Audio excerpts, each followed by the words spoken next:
The air in the long-forgotten archival room always held the same unique scent. A cool, dry mixture of wood pulp, faint dust, and the subtle, earthy perfume of aged paper. It was a smell that spoke of time slowed down, of stillness and of secrets patiently kept. Sunlight, softened by thick textured glass, fell in long slanted beams across the polished floor, illuminating motes of dust that danced lazily, suspended in the quiet history of the space. Everything here moved slowly, deliberately, a rhythm perfect for rest. We are looking for something very specific today. Not a letter, not a photograph, but a map. A single sheet of linen-backed paper, stored deep within a cabinet drawer marked simply, "Unclaimed Plots." The paper, when finally pulled free, releases a soft sigh, the sound of air being displaced after a century of silence. It lies flat on the cool mahogany table. Its edges slightly frayed, the ink faded to a gentle sepia tone. This is not a map of a great battle or a famous journey. This is a map of a place that, in a physical sense, does not exist. The map depicts a town called New Hope Springs. The lettering is elegant, carefully drawn with a draftsman's precise hand. We can trace the grid of streets: Main Street, Jefferson Avenue, Railroad Boulevard. There are designated blocks for a school, a town hall, and even a grand central park. It is a vision of perfect small-town America, fully realized on 2 dimensions. But if you were to stand today where the center of New Hope Springs should be, you would find only an expanse of quiet, undulating farmland. You might see the distant silhouette of a lone tractor, or hear the soft, rhythmic sound of a hawk circling high above. The town, complete with its civic buildings and bustling avenues, is merely an enduring, beautiful ghost drawn in permanent ink. Run your fingertip very gently along the line of what was intended to be Main Street. You can almost feel the slight texture of the linen beneath the paper, giving the blueprint a tangible, permanent quality. The names of the streets, hand-lettered by a hopeful town planner over 100 years ago, feel warm and familiar. Imagine the planner leaning over this very paper, perhaps in the light of an oil lamp, meticulously ensuring every block was square, every lot numbered, every future resident accounted for. He wasn't drawing a fantasy. He was drawing a promise. The historical documents confirm the land was fully surveyed, the plots were sold, and the legal papers were filed. This town was not a prank. It was a deeply serious endeavor, backed by real investment and real dreams. What minor, overlooked detail could possibly stop a promise written so confidently in ink from ever coming to pass? Psychological layer. Take a deep, slow breath. Can you recall a time when you planned something beautiful and complex? A trip, a project, a future event, only to have it silently dissolve? Not through disaster, but simply through the slow drift of circumstance? That feeling of quiet, suspended potential is held here in the corners of this map. We are witnessing an enormous collective sigh of what might have been. Now let's turn our attention to the margins of the document. Here near the lower right corner is a small hand-drawn circle, not part of the official platting. Inside the circle, in a hasty pencil scrawl that barely survived the decades, are 2 small, barely legible words: the creek. It seems insignificant, almost an afterthought beside the formal seals and notarized signatures.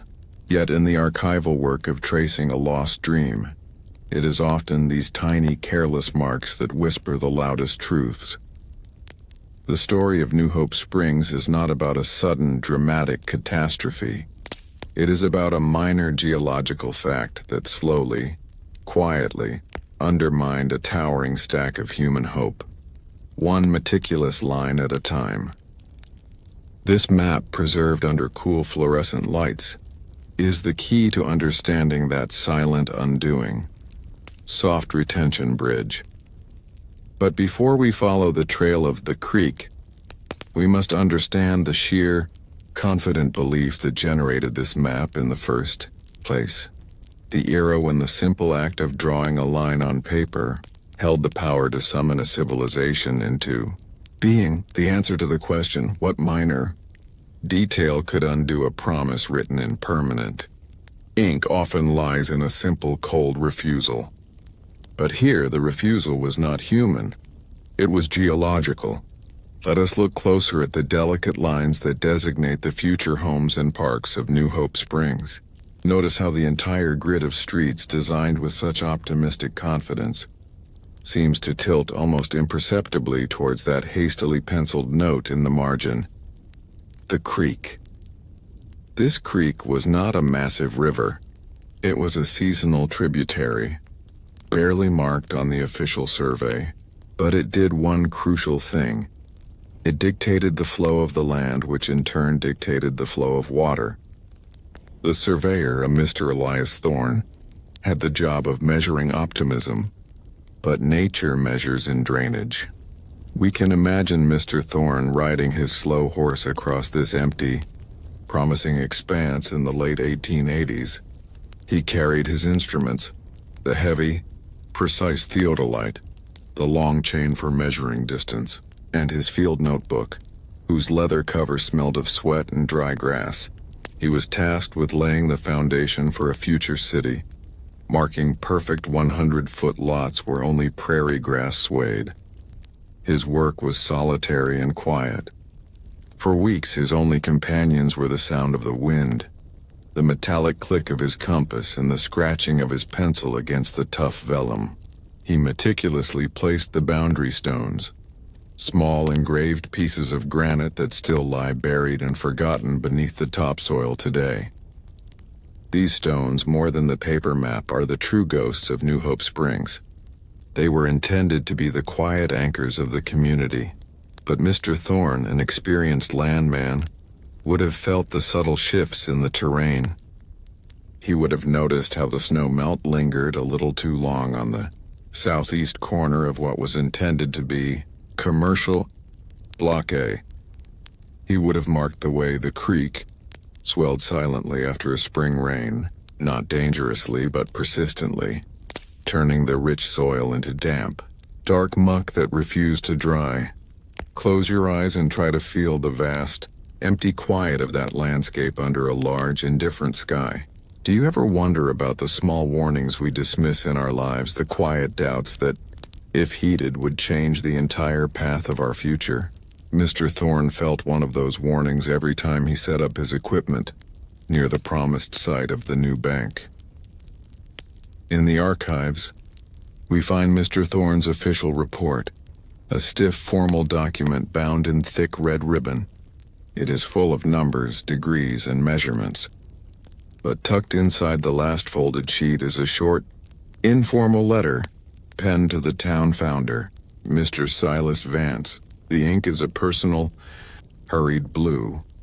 Mr. Thorne wrote that the development was sound except for a certain persistent dampness near the lowest elevation that may require an additional $5,000 for complex drainage tile. $5,000, a sum Mr. Vance, the optimistic founder, dismissed as an unnecessary precaution in his haste to sell the first plots. The letter, with its faint blue ink, became the quiet tombstone for New Hope Springs. This tiny penciled note and the ignored blue ink letter show us something profound about ambition and nature. The founder saw a thriving community. The surveyor saw the reality of the water table. The battle for this town was not against competitors or panics, but against gravity and the slow, inevitable creep of moisture. And the quiet victory of the land over the blueprint is one of the most poignant ironies in the archive. To truly understand the power of that simple map, we must leave the quiet of the archive for a moment and journey into the promotional materials.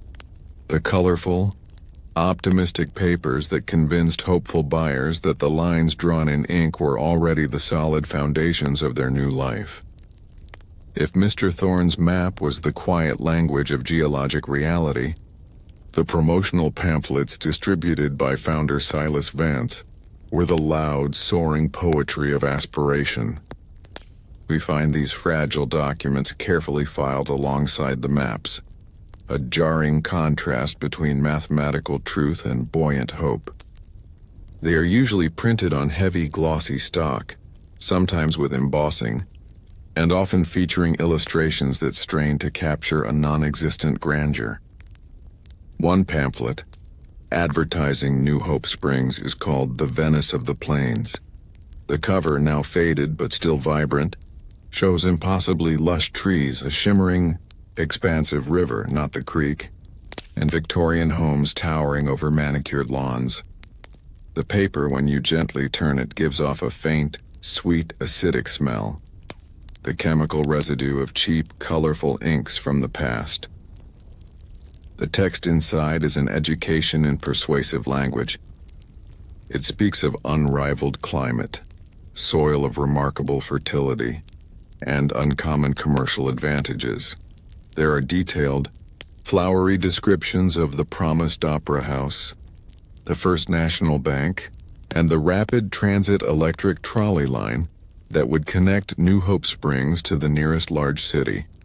A trolley line that, of course, was never built, never even truly funded. The photographs included in the pamphlet are perhaps the most curious archival items. They show smiling men in crisp suits shaking hands, wide-open fields shot with clever low angles to imply vast potential, and perhaps a single perfectly laid stretch of brand-new wooden sidewalk, positioned strategically in the foreground. This solitary sidewalk, documented meticulously in the archive, was often the only physical thing built in the entire town before the project stalled. Think about the greatest promises you have ever been offered, the grand visions of tomorrow that felt utterly real in the moment of hearing them. These pamphlets sold that feeling. They sold the smell of a new schoolhouse, the sound of train whistles, and the firm handshake of a neighbor you hadn't met yet. They appealed directly to the deep American desire for a fresh start, a clean slate and a perfect ordered community free of the flaws of the older, established cities. The archive holds a small, folded list of the first 20 purchasers of New Hope Springs plots. They were teachers, small shopkeepers, and recently arrived immigrants, people putting every available penny into a vision they saw only in ink and description. Their confidence was not misplaced faith in the land, but in the sincerity of the man who drew the map. They believed the lines. There is a beautiful tragic irony in these documents. The founders' ambition was so infectious, their descriptions so vivid, that the map itself became a self-fulfilling prophecy of fiction. The people who bought these plots did not buy acreage. They bought a story, and they believed it right up until the moment they arrived at the site, ready to build, only to be confronted by the quiet reality of Mr. Thorne's damp, stubborn creek. We can pinpoint the approximate date when the beautiful map and the quiet creek finally intersected. It wasn't a public announcement or a legal action. It was simply the disappearance of Silas Vance. His enthusiastic, handwritten letters to investors stop abruptly in the autumn of 1891. The archive reveals that Mr. Vance had moved on to promote Oasis Heights in another state, using many of the same stock photographs and the same optimistic descriptions. His last entry in the New Hope Springs ledger is a short, neat expense note for the freight cost of moving a few dozen rolls of unsold blueprints. The founder abandoned the town, but he took the maps with him. The paper town had failed, but the story is far from over. We now have to find out what happened to those 20 hopeful families who purchased the silence. We must turn our attention from the founder's soaring words to the quiet paper trail of the investors, the deeds and dreams that were left behind in the care of the county clerk. The archive chill narration, Part 4, continuing from Part 3. The archives whisper a map of nowhere at all. The trail of the lost town now leaves the architect's table and the founder's pocket, leading us to the quiet room of the county clerk. This is where the solemn, binding contracts, the deeds, were stored. Unlike the vibrant, fleeting pamphlets, these documents are heavy with legal gravity, usually typewritten on thick, creamy parchment, bearing official seals and embossed stamps. These deeds are not just legal records. They are the silent vessels of enormous personal trust. When we examine the records for New Hope Springs, we find pages and pages detailing the sale of Lot 14, Block C, Lot 22, Block A, and so on. Each entry represents a small family budget, a lifetime saved for a perfect piece of prairie. The parchment, when you look closely, seems to absorb the light rather than reflect it, a visual metaphor for the weight of the history it carries. The paper trail is surprisingly long. For several years after Silas Vance abandoned the project, these lots continued to be listed, officially owned by people who lived hundreds of miles away, patiently waiting for the railroad that would never arrive, or the trolley line that was never strung. The air in this section of the archive feels heavy, not with dust, but with unfulfilled obligation. We find letters from these lot owners arriving in the clerk's office. Early inquiries, then gentle questions, and finally letters thick with confusion and quiet despair. When does building begin? Is the schoolhouse foundation laid? These letters, often penned in beautiful, looping cursive, speak to the slow, agonizing realization that their money had bought not a community, but a hole in the ground.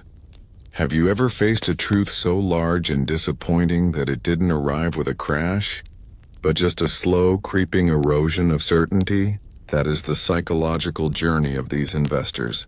There was no single moment of bankruptcy for the town, only a prolonged absence of progress. The final quiet death of New Hope Springs was due to silence. No more promotional material, no more grand promises, and critically, no sound of hammers or saws. One deed belonging to a Mr. Arthur Finn is particularly poignant. Mr. Finn was a cabinet maker who planned to open a small furniture shop on Railroad Boulevard. The deed for his lot is marked with a simple, handwritten annotation by the county clerk, dated 5 years after the initial sale. Taxes unpaid, reverted to county. This small clerical note is the real funeral announcement for New Hope Springs. It marks the moment when the last flicker of hope, the willingness to pay annual taxes on an empty field, finally died. The town, as an idea, vanished because the paperwork stopped. It wasn't destroyed. It was simply allowed to dissipate back into the administrative ether.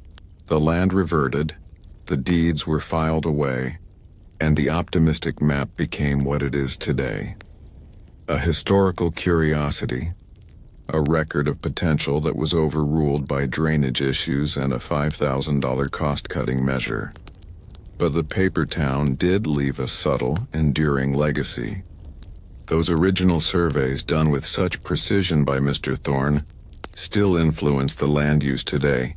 Modern tax maps often honor the long, straight lines of the phantom streets and blocks, meaning that if you look closely enough on a digital map, you can sometimes see the ghostly grid of New Hope Springs superimposed on a quiet, undulating field of corn or wheat.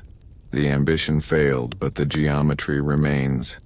The story of the map is now complete, but the story of the land is just beginning.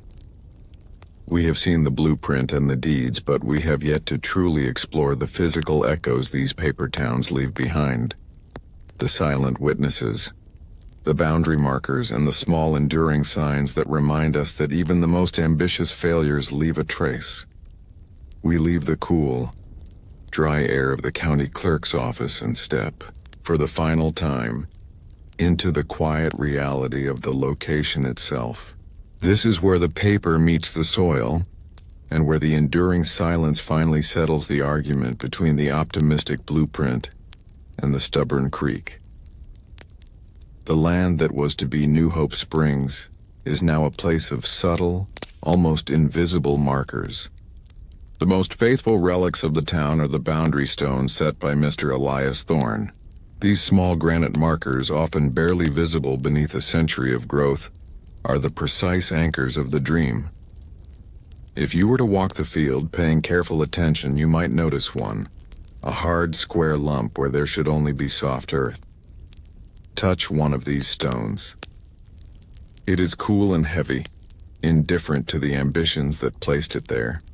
It smells faintly of moss and damp soil. This is the physical echo of the grid. It's a quiet reminder that even when grand plans fail, the precision of human labor can endure for centuries.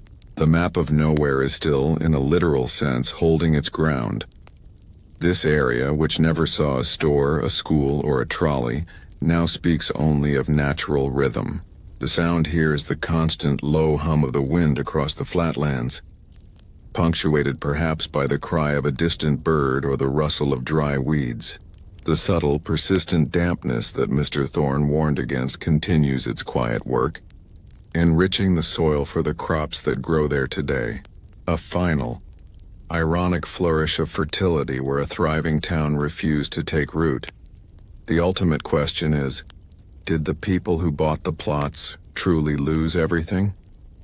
They lost their money, yes. They lost the dream of the Grand Central Park. But they gained something that exists only in the archive. A perfect, contained story of aspiration. They participated in a moment of pure, unified American hope, captured meticulously on a sheet of paper. Consider the nature of failure that leaves no ruins behind. There are no broken walls, no crumbling foundations, no ghosts of grand architecture.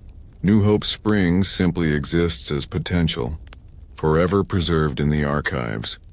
A town that cannot decay because it was never truly built. The map is a beautiful, enduring record of the human spirit's boundless capacity to draw perfection, even on flawed terrain. The true comfort of the archive, and the final quiet lesson of the paper town is this. Sometimes, the most enduring legacy is the intention itself. The map, folded neatly in its drawer, is not a record of failure, but a testament to the powerful, soothing act of planning. It is a diagram of order, hope, and the quiet belief in a better tomorrow.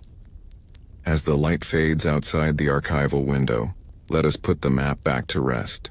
Its ink is stable, its lines are clear, and its silence is deep. The ambition is resolved, the history is documented, and the paper town is secure in its eternal slumber. Imagine the feeling of a smooth, sharp pencil tip gliding across a fresh sheet of drafting vellum. The sound is barely audible, a soft, whispering shh. But in the late 19th century, that sound was the quiet beginning of nearly every American town. It was the moment of platting, the legal geometric act of transforming an expanse of raw nature into a grid of human promise. This simple line on paper was where the town truly began, long before a single shovel touched the earth. The archival plat maps we examine are beautiful in their rigid order. They are exercises in optimism, rendered with the cold clarity of mathematics. Look closely at the delicate compass roses, the careful legend keys, and the tiny, precise script labeling the blocks. These documents, usually large and rolled tightly, unfurl with a gentle resistance, releasing the accumulated stillness of decades. They are proof that hope at one point was a measurable commodity. In this era, a town was not born organically, rambling outwards from a river bend or a trading post. A town was decreed. An ambitious founder would hire a surveyor, who would then impose a perfect right-angled grid upon the chaotic reality of the landscape.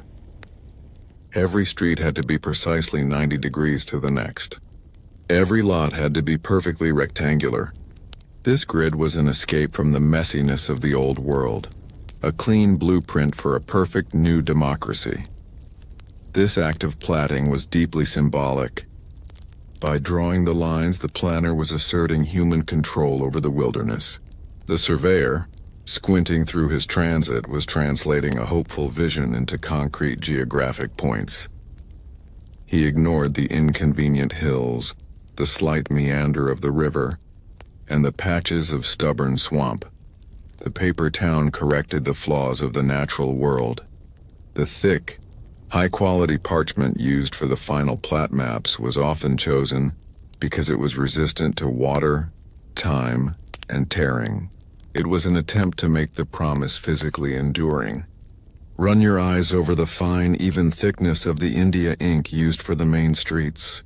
It's dark, indelible, and intended to last forever. Contrast that with the faint, hesitant pencil lines used for proposed future extensions. The difference between confidence and speculation.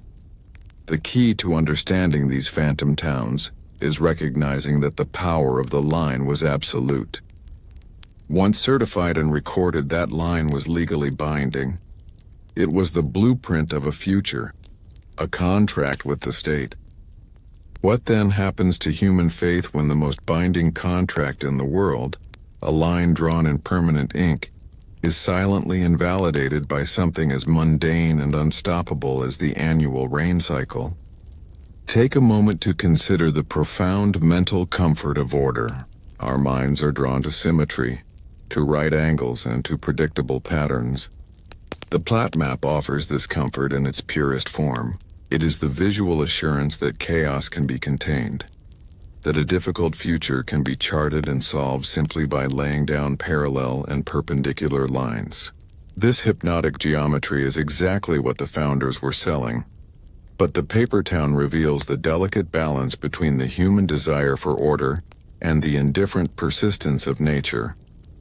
For instance, sometimes the surveyor, knowing the founder was impatient, would simply approximate the difficult corner of a lot that bordered a steep ravine. On paper, it was a smooth square corner. In reality, it was a dangerous slope. That small white lie of approximation is often the first, quiet crack in the foundation of the platting dream. The most emotional act of the platting process was the naming. Before the first house was framed, the streets were baptized with names full of civic pride and reverence.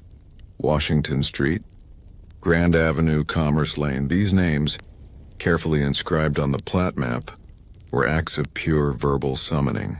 By giving the void a name, the founders believed they were imbuing it with destiny. The naming extended to the town itself. New Hope Springs, Eden Valley, Prosperity Junction. Each name was a declaration of the town's intended virtue. We find these names repeated throughout the archival documents, typed on stock certificates, stamped on notary seals, and even engraved on the tiny brass nameplates intended for the town's first fire engine. Artifacts now preserved in climate-controlled stillness. The historical irony is that the more aspirational the name, the quicker the town often failed. The weight of prosperity in Eden proved too heavy for the thin soil of reality. But the documents themselves carry no such irony. They simply record the names with unwavering formality. We must now trace how this confident geometric dream was sold to the investors who believed in the power of that line. To truly feel the seductive power of the paper town, we must next examine the sales pitch itself. The colorful, persuasive materials that transformed a simple grid of lines into a vision of a perfect, realized life. The plat map, once it was officially filed and certified, became the most powerful sales tool a land developer could possess. It was the physical embodiment of authority. These maps were often reproduced, sometimes in miniature, sometimes on grand, imposing scales, for exhibition in city offices far from the prairie they depicted. The atmosphere around these exhibits was thick with excitement and the low, murmuring sound of hopeful investors. The sales pitch didn't talk about the physical struggle of building. It talked about community structure. By simply pointing to a block on the map, the developer could sell a vision. Here on Schoolhouse Lane, your children will walk only 3 blocks to the finest education. Here on Jefferson Avenue, you will stand shoulder to shoulder with the finest merchants. The line on the paper created not just property, but social status. Imagine the investor in a crowded, noisy city, leaning over the polished table where the map lay. The paper is smooth and cool under his fingertips. The developer's cane points precisely to Lot 7 Block B. The investor doesn't see a field of tall grass. He sees the location of his future home, surrounded by neighbors he trusts. The map in that moment creates an overwhelming sense of immediate proximity to a perfect, ordered future. This illusion of perfection was reinforced by the map's lack of flaws. There are no swamps, no ravines, and no steep inclines on the plat. The map always presents the most desirable version of the land. The surveyor's faint pencil note about the recurring dampness near the creek, that inconvenient truth, was always carefully excluded from these marketing reproductions. The plat map, in the hands of a skilled salesman, was pure, unadulterated vision. The historical documents show that many developers would actually lay down one single, perfect wooden sidewalk and perhaps construct one small, ornamental future bank sign on the designated lot. These token physical gestures, meticulously captured in promotional photographs, provided just enough visual texture to make the entire map feel real. It was a beautiful small-scale sleight of hand, proving that sometimes a single wooden plank is all it takes to validate 1,000 lines of ink. Do you find solace in starting over, knowing you can structure the world around you exactly as you desire? The people who bought into these plat maps were buying control. They were buying into a place where the problems of the older, crowded world, the winding, messy streets, the lack of parks, the chaotic growth, were solved by the precision of the square grid. The map was a promise that their destiny was not random but plotted. However, the geometric order of the map concealed an enormous invisible risk: dependence. The success of Lot 7 depended entirely on the existence of the school on Lot 19, the bank on Lot 40, and crucially the railroad that ran perfectly alongside Railroad Boulevard. When the larger elements failed to materialize, the small, individual dream on Lot 7 became meaningless, even if the land itself was perfectly dry. The archival map, now silent and contained, is a lasting document of this delicate interdependence. It is an elegy for geometry, a record of a time when the mere assertion of order was believed to be sufficient to summon existence. The line on the paper became a town because enough people believed it should be a town. In the final analysis, the story of these forgotten plat maps is a quiet meditation on the power of collective imagination. The physical world corrected the error of the line. The creek always swelled, the rain always ran downhill. But the map remains, a perfect, enduring artifact of human faith in the future.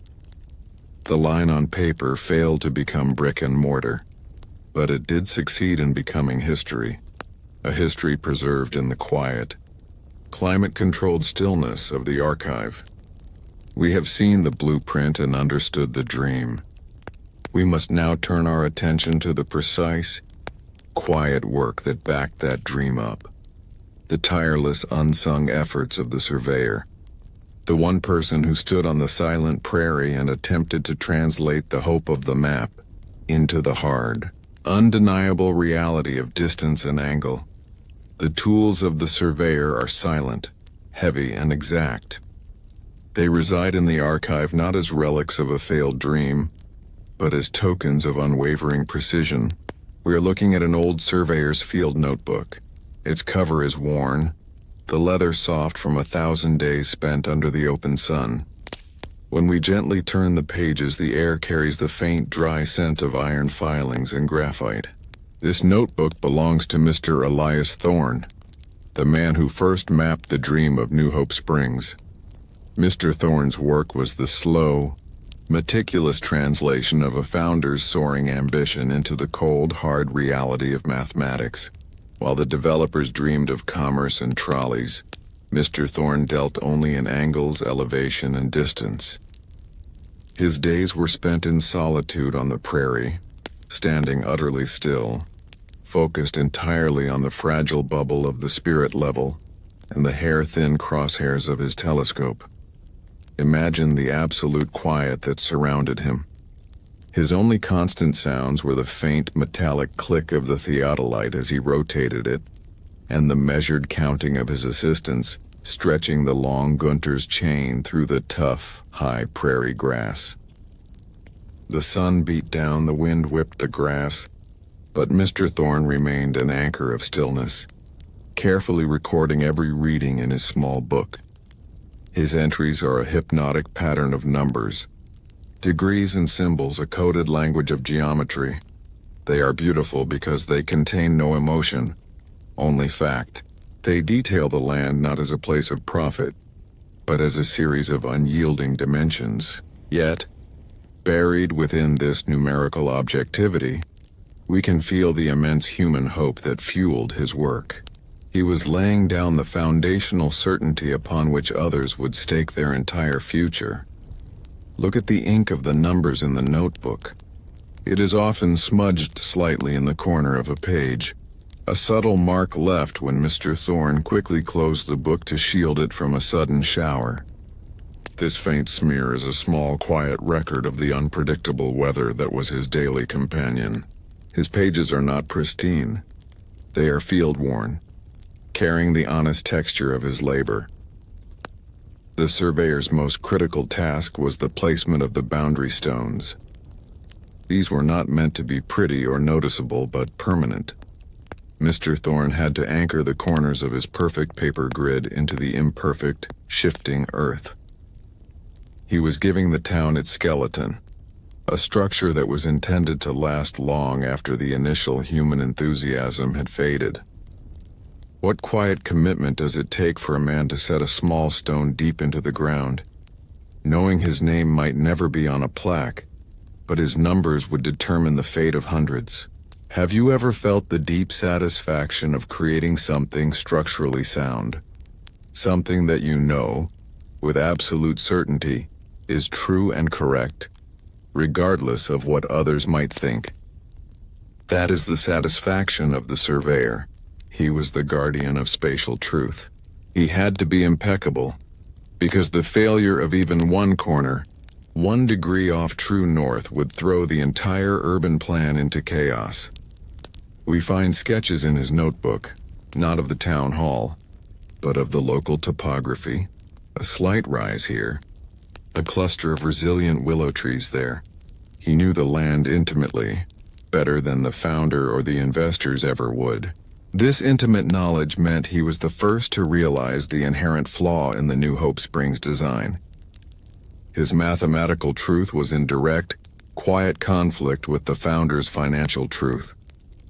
His original drawings for the town's main thoroughfares, meticulously ruled in his notebook, show that Main Street was plotted precisely on the highest ridge of the plateau, safe and dry.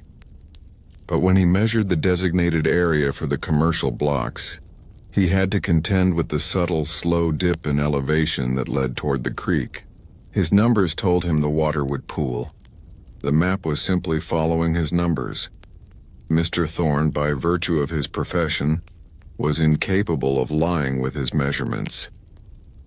The founder may have ordered the line to be drawn straight, but the surveyor had to record the actual slope. His final submission to the town founders was not a document of excitement, but one of careful, restrained warning, bound within the technical language of drainage and elevation grades. The truth was there, hidden in plain sight among the sine, functions, and tangent measurements. We now arrive at the moment of crucial historical irony. The founder was so eager to move on to the next stage, selling lots, that he barely glanced at the complex numerical appendix of Mr. Thorne's report. He looked at the neat final map, saw the perfect grid, and declared the work finished. The true fate of New Hope Springs was contained not in the beautiful map, but in the heavy, unread notebook, the mathematical conscience of the entire enterprise. To truly understand how this vital mathematical truth was overlooked, we must turn our attention to the founder's greatest distraction, the promise of rapid transit, and the seductive, alluring prospect of a great iron machine that would bypass the need for tedious, expensive drainage altogether. The true tragedy of Mr. Thorne's effort lay not in any error he made, but in the indifference with which his precision was received. The founder, Silas Vance, was consumed by a single vast preoccupation: the railroad. The promise of the iron horse thundering past the town site made every other detail, especially the costly issue of drainage, seem trivial. We can see this distraction in the archival correspondence. A short, impatient note from Vance to Thorne, pinned to the technical report, reads, "The grade is acceptable. Do not concern yourself with the excessive tile work. Mr. Thorne, the railroad embankment will address the low points." This line, written in bold, slashing script, dismissed the surveyor's expertise with a single stroke of the pen. Vance placed his entire faith in the sheer brute force of engineering. He believed that the enormous, raised bed of the railroad, the embankment, would act as a massive artificial dam, perfectly diverting the water flow and solving the problem of the creek without costing him an extra cent. It was a spectacular example of wishful thinking, displacing sound mathematics. In the archives, we find the detailed sketches of the promised railroad line. They are magnificent. Long flowing lines drawn with a ruler representing speed, connection, and progress. The paper in this section feels almost vibrating with anticipated energy. The railroad was the great historical counterweight to the quiet, subtle power of the water table. Close your eyes and try to hear the sounds of that era. The distant, hopeful whistle of a phantom train that never arrived, battling against the small, steady drip, drip, drip of moisture in the low-lying prairie. What major promise in your own life caused you to temporarily ignore all the small, persistent facts that suggested otherwise? Mr. Thorne, back in his quiet office, knew the truth. His numbers showed that the railroad, while immense, ran 100 feet too far north to effectively drain the commercial blocks. The water would still pool where the bank and the general store were planned. He had done his job. He had recorded the truth. Now he could only watch as the founder's optimism led directly toward the silent, muddy destiny he had precisely mapped out. The ultimate quiet tragedy of the surveyor is that his hope was entirely passive. He hoped his professionalism would be heeded. When it wasn't, he simply filed his notebook and moved on to the next assignment, carrying the secret knowledge of New Hope Springs' inevitable doom with him. He left behind his boundary stones, his perfect numbers, and a terse coded truth that only another professional eye would ever recognize. This enduring truth, hidden in a column of elevation figures, was the final, unseen hope the town possessed. The archive preserves Mr. Thorne's legacy in one final moving way.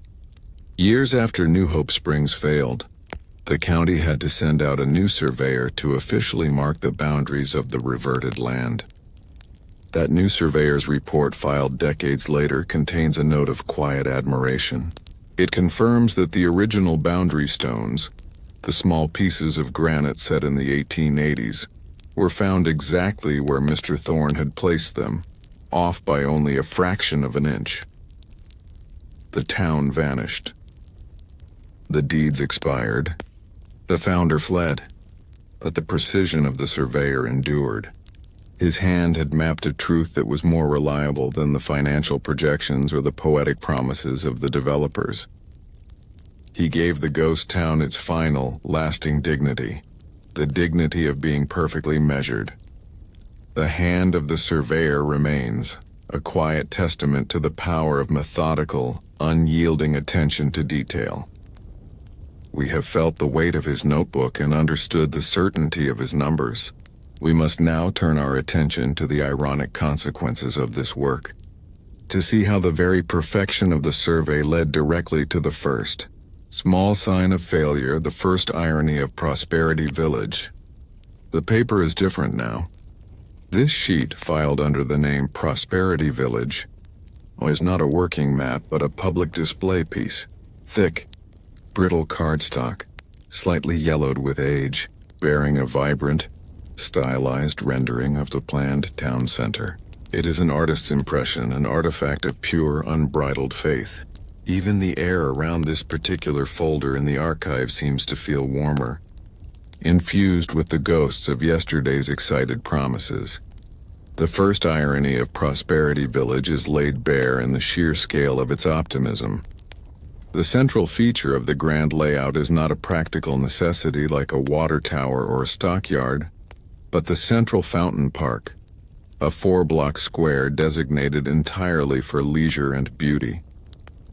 The artist drew towering shade trees, families strolling in Victorian clothes, and a multi-tiered fountain that was never plumbed. The ink used here is a rich, optimistic emerald green, signifying growth and wealth. This grand layout illustrates a fundamental belief of the era, that if you planned for prosperity, prosperity would inevitably arrive. The founder, a Mr. Alistair Finch, was not content with modest growth. He decreed a grand boulevard, 150 feet wide, wider than most existing city streets in the region, leading directly from the anticipated train depot to the central fountain park. He planned a town ready for 10,000 residents, though the entire county at the time housed only 500. The map shows a distinct separation of function, a careful, almost utopian zoning. The merchants' row blocks are tightly clustered, intended to generate buzz and commerce. The residential blocks fan out in wide, generous lots, ensuring every future resident could afford a garden and a sense of open space. The geometry itself was meant to impose happiness. Gently feel the texture of the cardstock. It is unexpectedly rough, almost like heavy blotting paper intended to absorb the artist's heavy layers of watercolor paint. You can trace the outlines of the tiny painted buggies and carriages that were meant to populate the wide boulevard, giving a sense of vibrant, though non-existent, motion. It's a snapshot of a town frozen at peak potential. The historical documents confirm that the layout was so ambitious. The size of the Grand Boulevard alone consumed enough land that Mr. Finch could have platted an extra 80 residential lots. He chose splendor over profit, believing the splendor itself would guarantee the profit. The irony is quietly cruel. The very spaciousness of the layout meant to attract wealthy buyers was the first thing that made the town fiscally impossible to sustain. Have you ever felt the pressure to present a larger, more successful image than reality allows, believing that the presentation alone will summon the success? That tension between reality and projection is contained within this colorful map. Mr. Finch was banking on the power of the look of prosperity, trusting that a wide street would draw wealthy people, even if that street led to nowhere. The archival records show that the town did manage to sell a few lots on the Grand Boulevard, precisely because of the beautiful map. Buyers paid a premium for the promise of the 150-foot width. Yet because the layout was so expansive, the few houses that were briefly attempted were built so far apart that the settlement felt less like a village and more like a collection of lonely outposts. The sheer size of the dream made connection impossible. We find a letter from one of the few initial residents, a baker who had bought a spot on Merchant's Row. He wrote to Mr. Finch complaining that the distance between his shop and his closest neighbor, the planned livery stable, was so great that the sound of a passing dog is an event. He was suffocated not by crowding, but by excessive space. The grand layout had inadvertently created an atmosphere of unsettling isolation. Mr. Finch's ambition ignored the principle of density. A thriving town needs a critical mass, a certain closeness of buildings and people. Prosperity Village was fundamentally flawed because its layout was designed for the town it hoped to become, not the small, struggling settlement it started as. The perfection of the geometry was its undoing. The Grand Boulevard, the centerpiece of the whole ambitious layout, was never graded or paved. It remained a stretch of wide, unimproved prairie. A later report simply noted that the vast space meant for carriages became an ideal thoroughfare for the local cattle drive, connecting two distant ranches. The width of the boulevard, designed for urban sophistication, was repurposed by the slow, indifferent logic of the rural economy. This is the enduring, quiet humor of the archive. The grand layout failed because it refused to respect the small scale of its beginnings. To truly feel the tension between hope and reality, we must next examine the true engine of all these dreams, the one thing every founder promised, and the one thing that often delivered the final, fatal disappointment: the lure of the railroad. The second, silent irony of the grand layout was purely financial. Land is cheap when it is raw prairie, but surveying, platting, and dedicating it to public use is expensive. Mr. Finch's decision to make the Grand Boulevard 150 feet wide and the Central Fountain Park 4 full blocks in size meant that a massive percentage of his initial capital was sunk into land that would never generate a penny of revenue. The Archival ledger, a heavy leather-bound book with slightly brittle pages, records the cost of the platting.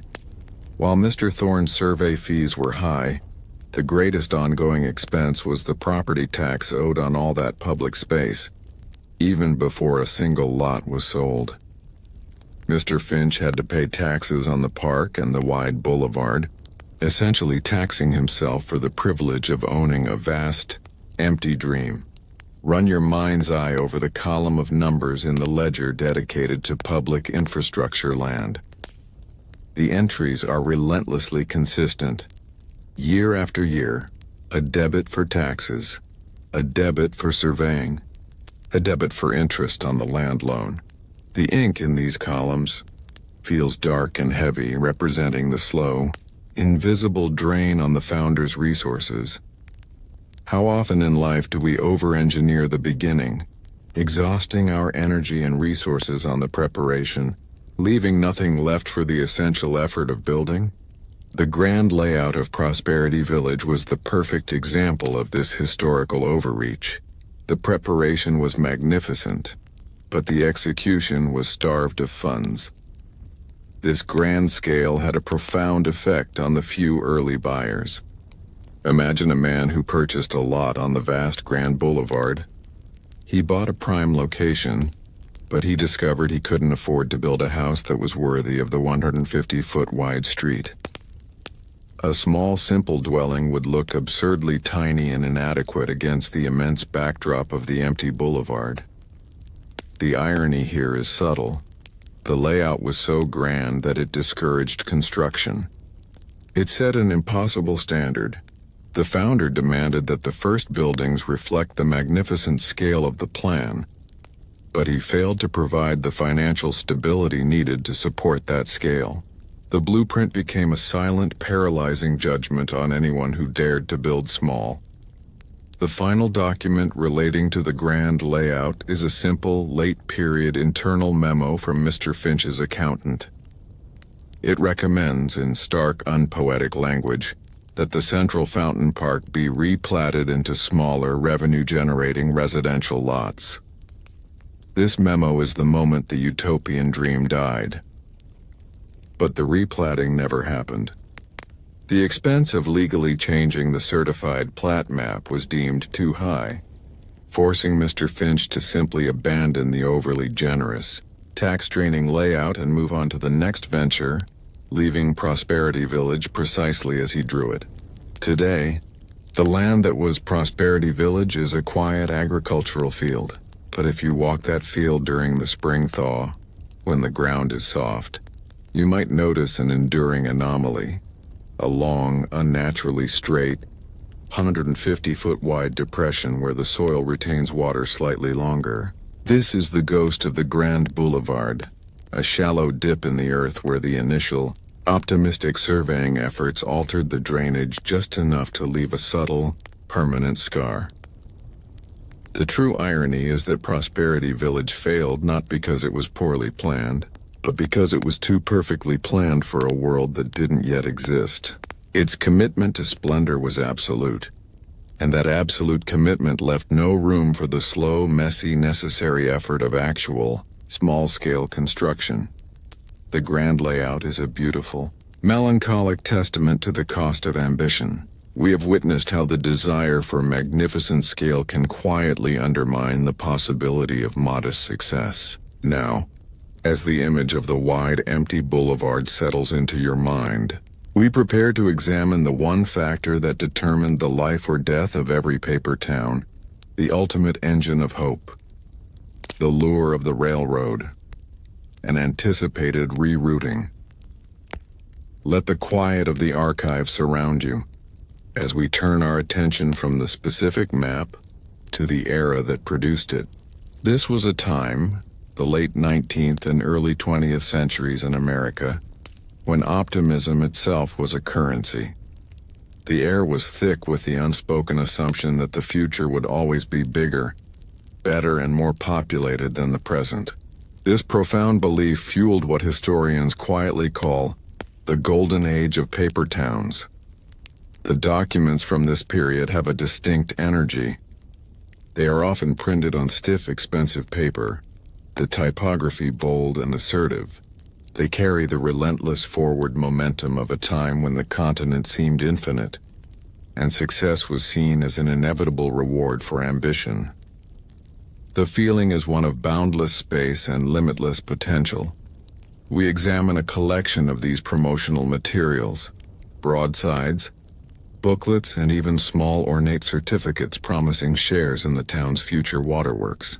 These papers, though brittle now, still convey the electric excitement of the boom years. The paper itself feels almost taut with financial hope. Why did this age occur? Because of a confluence of three forces: the perfection of the survey grid, as seen with Mr. Thorne's work, the rise of mass printing, and the expansion of the railroad. These forces made it possible to sell an idea hundreds of miles away from the physical dirt. You didn't need to visit the prairie. You just needed to see the beautiful, colorful plat map and read the compelling text. The paper town was an exercise in abstract wealth. Buyers weren't purchasing a house. They were purchasing a potential investment, a right to participate in an assured future boom. The lots were sold not with cash, but often with credit, a small down payment and a promissory note. The entire enterprise rested on the gentle buoyancy of a promise. Place your hand near one of the old brochures. You might almost sense the faint, ghostly scent of cigar smoke and cheap cologne, the atmosphere of the crowded, bustling city office where these lots were sold. The developers themselves were performance artists, selling not land but the intoxicating feeling of upward mobility. This optimism on credit became the engine of the entire movement. The developers used the down payments from Lot A to fund the surveying of Lot B, and the payments from Lot B to advertise Lot C. The whole structure was a beautiful, perfectly balanced historical card castle. The central quiet tension is this: how long can a beautiful card castle stand when the slightest, most unforeseen breeze, like a single ignored drainage issue, begins to stir? Take a moment to reflect on the nature of enthusiasm. When we are truly passionate about an idea, we often find it easy to overlook minor flaws. This entire era was driven by a contagious enthusiasm for the American dream, the idea that anyone could redefine their life and build a perfect community from scratch. The paper town offered the ultimate reset button. The sales pitch always focused on the contrast. escape the grime and crowding of the industrial city, and move to Clean Slate City, a place of perfect health, perfect order, and guaranteed opportunity. The map was presented not as a business proposition, but as a moral choice. It was a choice for progress, a choice for civilization over chaos. The buyers who fell for these dreams often possessed an enormous, almost childlike faith in institutions. They trusted the official seals, the notary stamps, and the formal language of the deeds.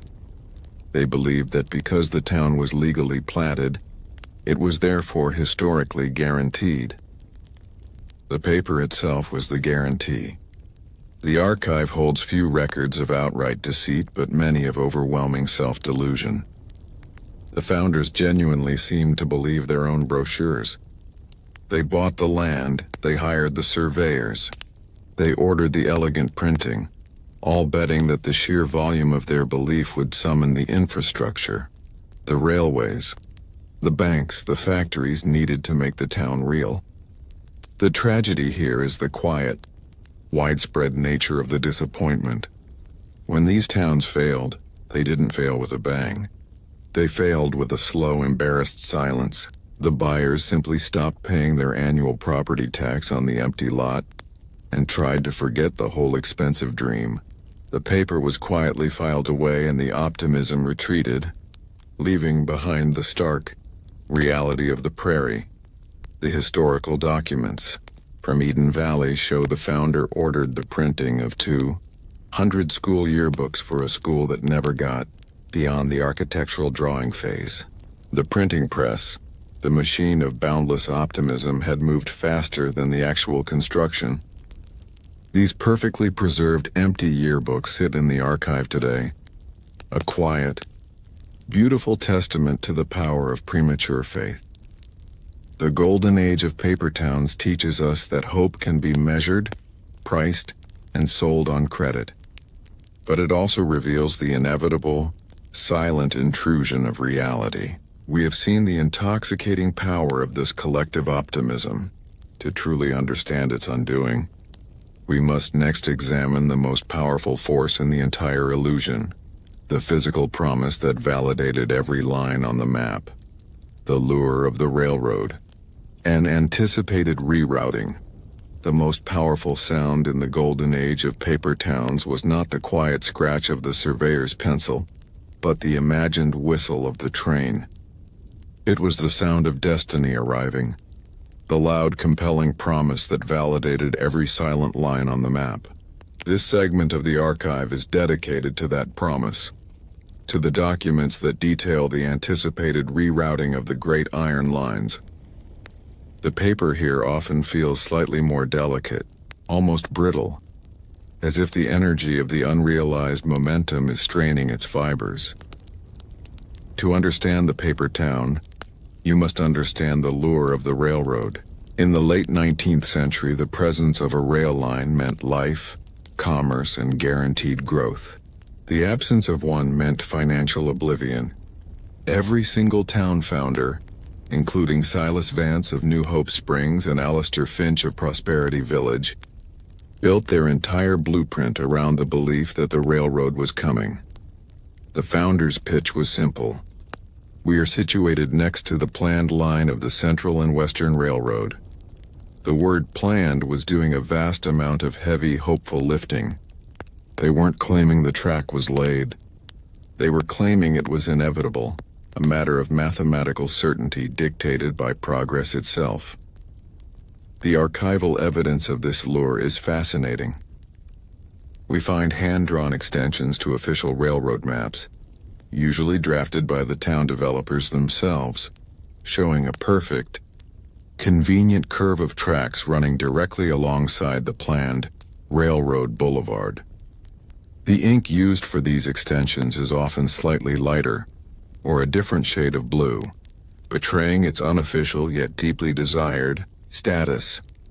The founders rarely lied outright.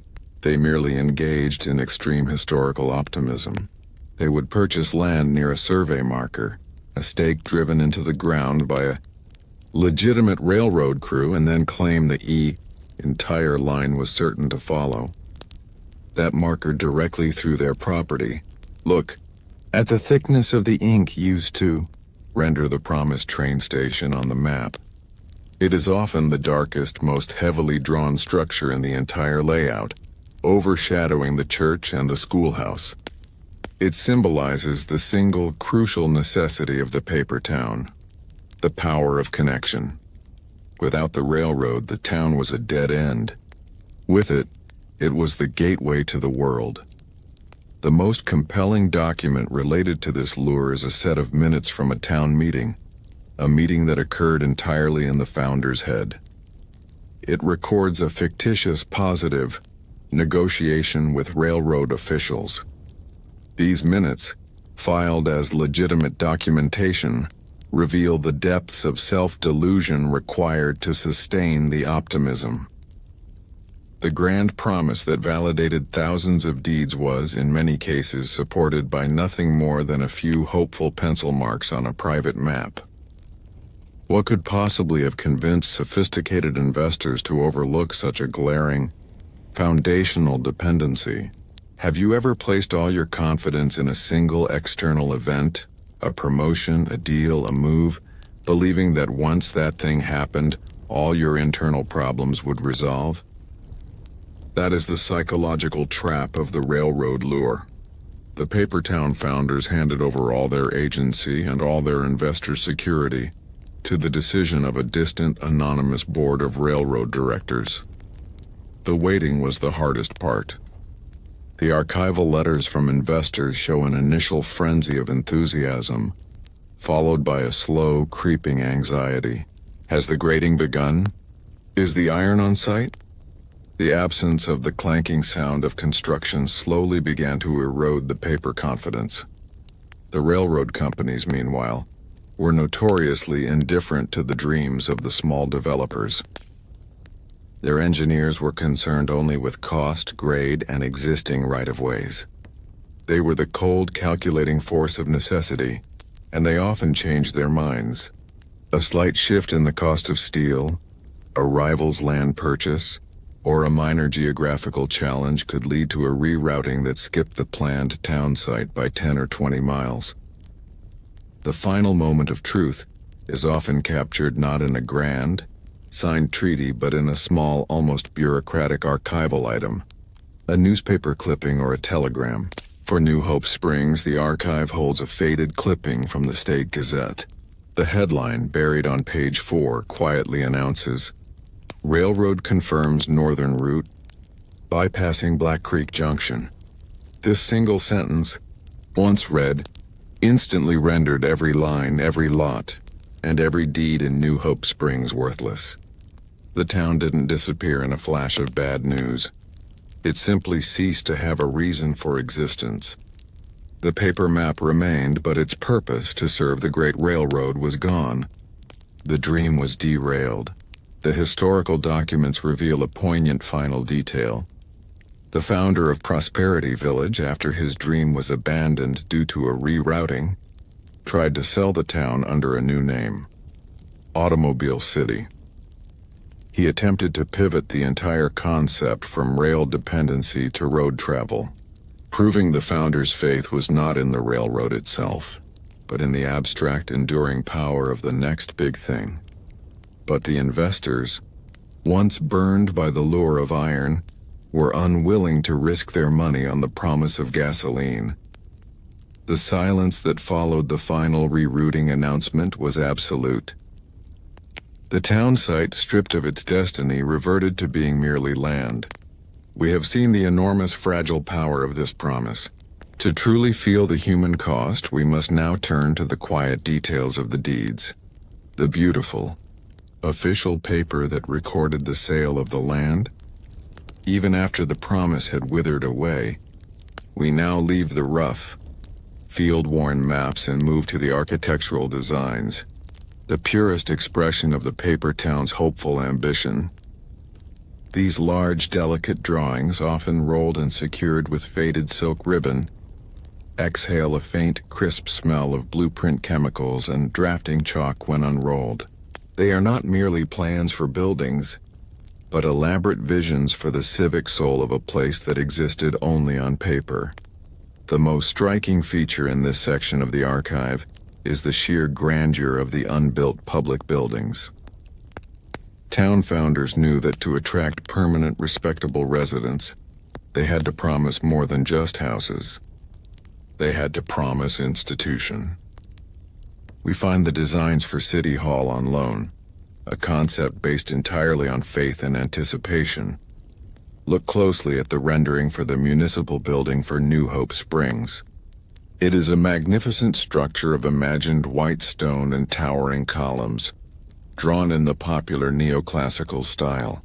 The artist meticulously shaded the windows, giving the impression of light burning late into the evening, suggesting the constant, tireless work of an established government.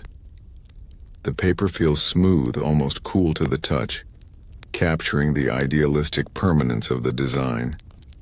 These buildings were the silent centerpieces of the entire financial enterprise. The developers would take these architectural drawings and display them prominently in their city sales offices. The sight of a majestic city hall, a solid First National Bank, and a grand public library was intended to lend an air of irrefutable solidity to the entire venture. It was an exercise in visual collateral. Trace the elegant, precise lines of the draftsman's compass used to design the dome of the imagined library.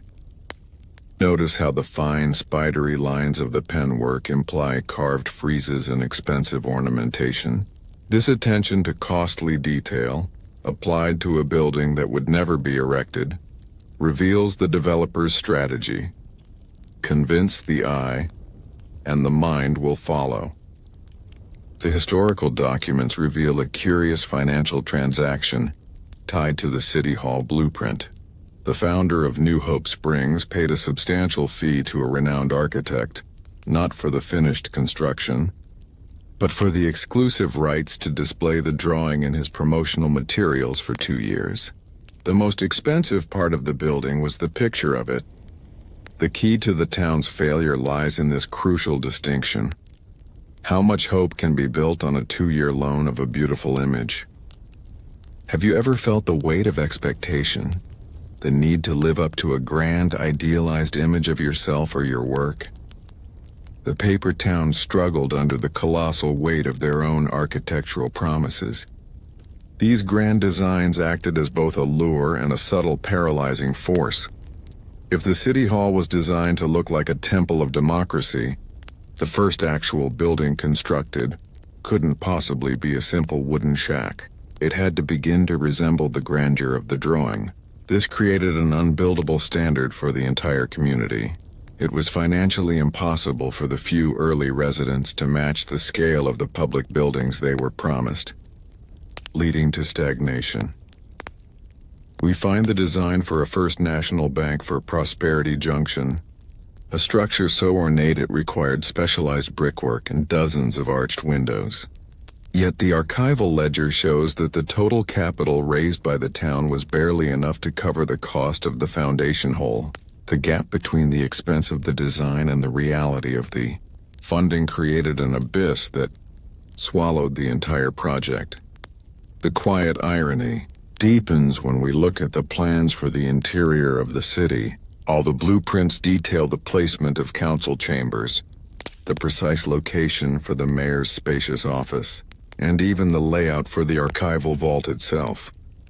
The architect had designed places to conduct law, manage money, and store history, a fully functional civic ecosystem for a field where the only governance was the seasonal change of weather. The designs for the public library are perhaps the most poignant. They include reading rooms flooded with natural light, high shelves for thousands of books, and small, comfortable nooks for quiet study.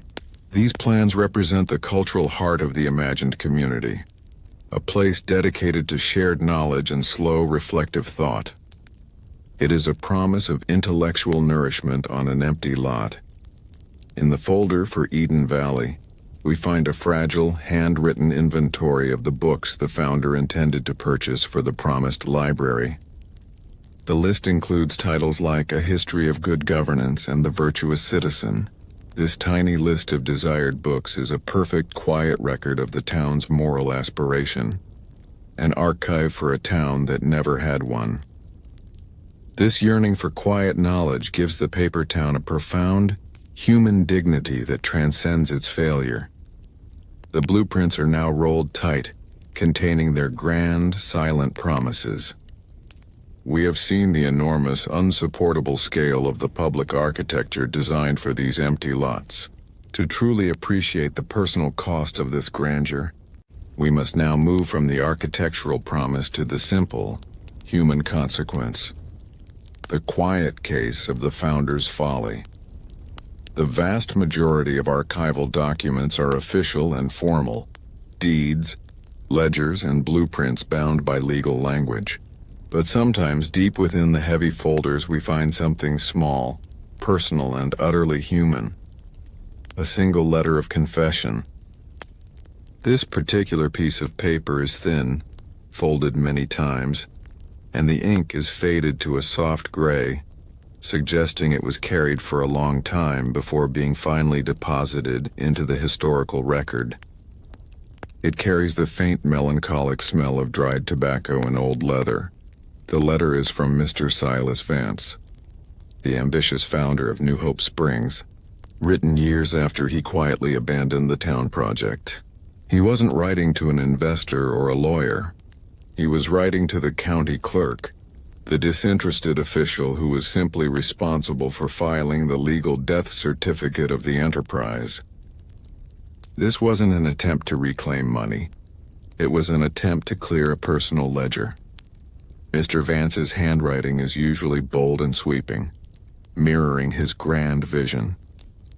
But in this letter, the script is small and cramped, tucked into the margins of the page.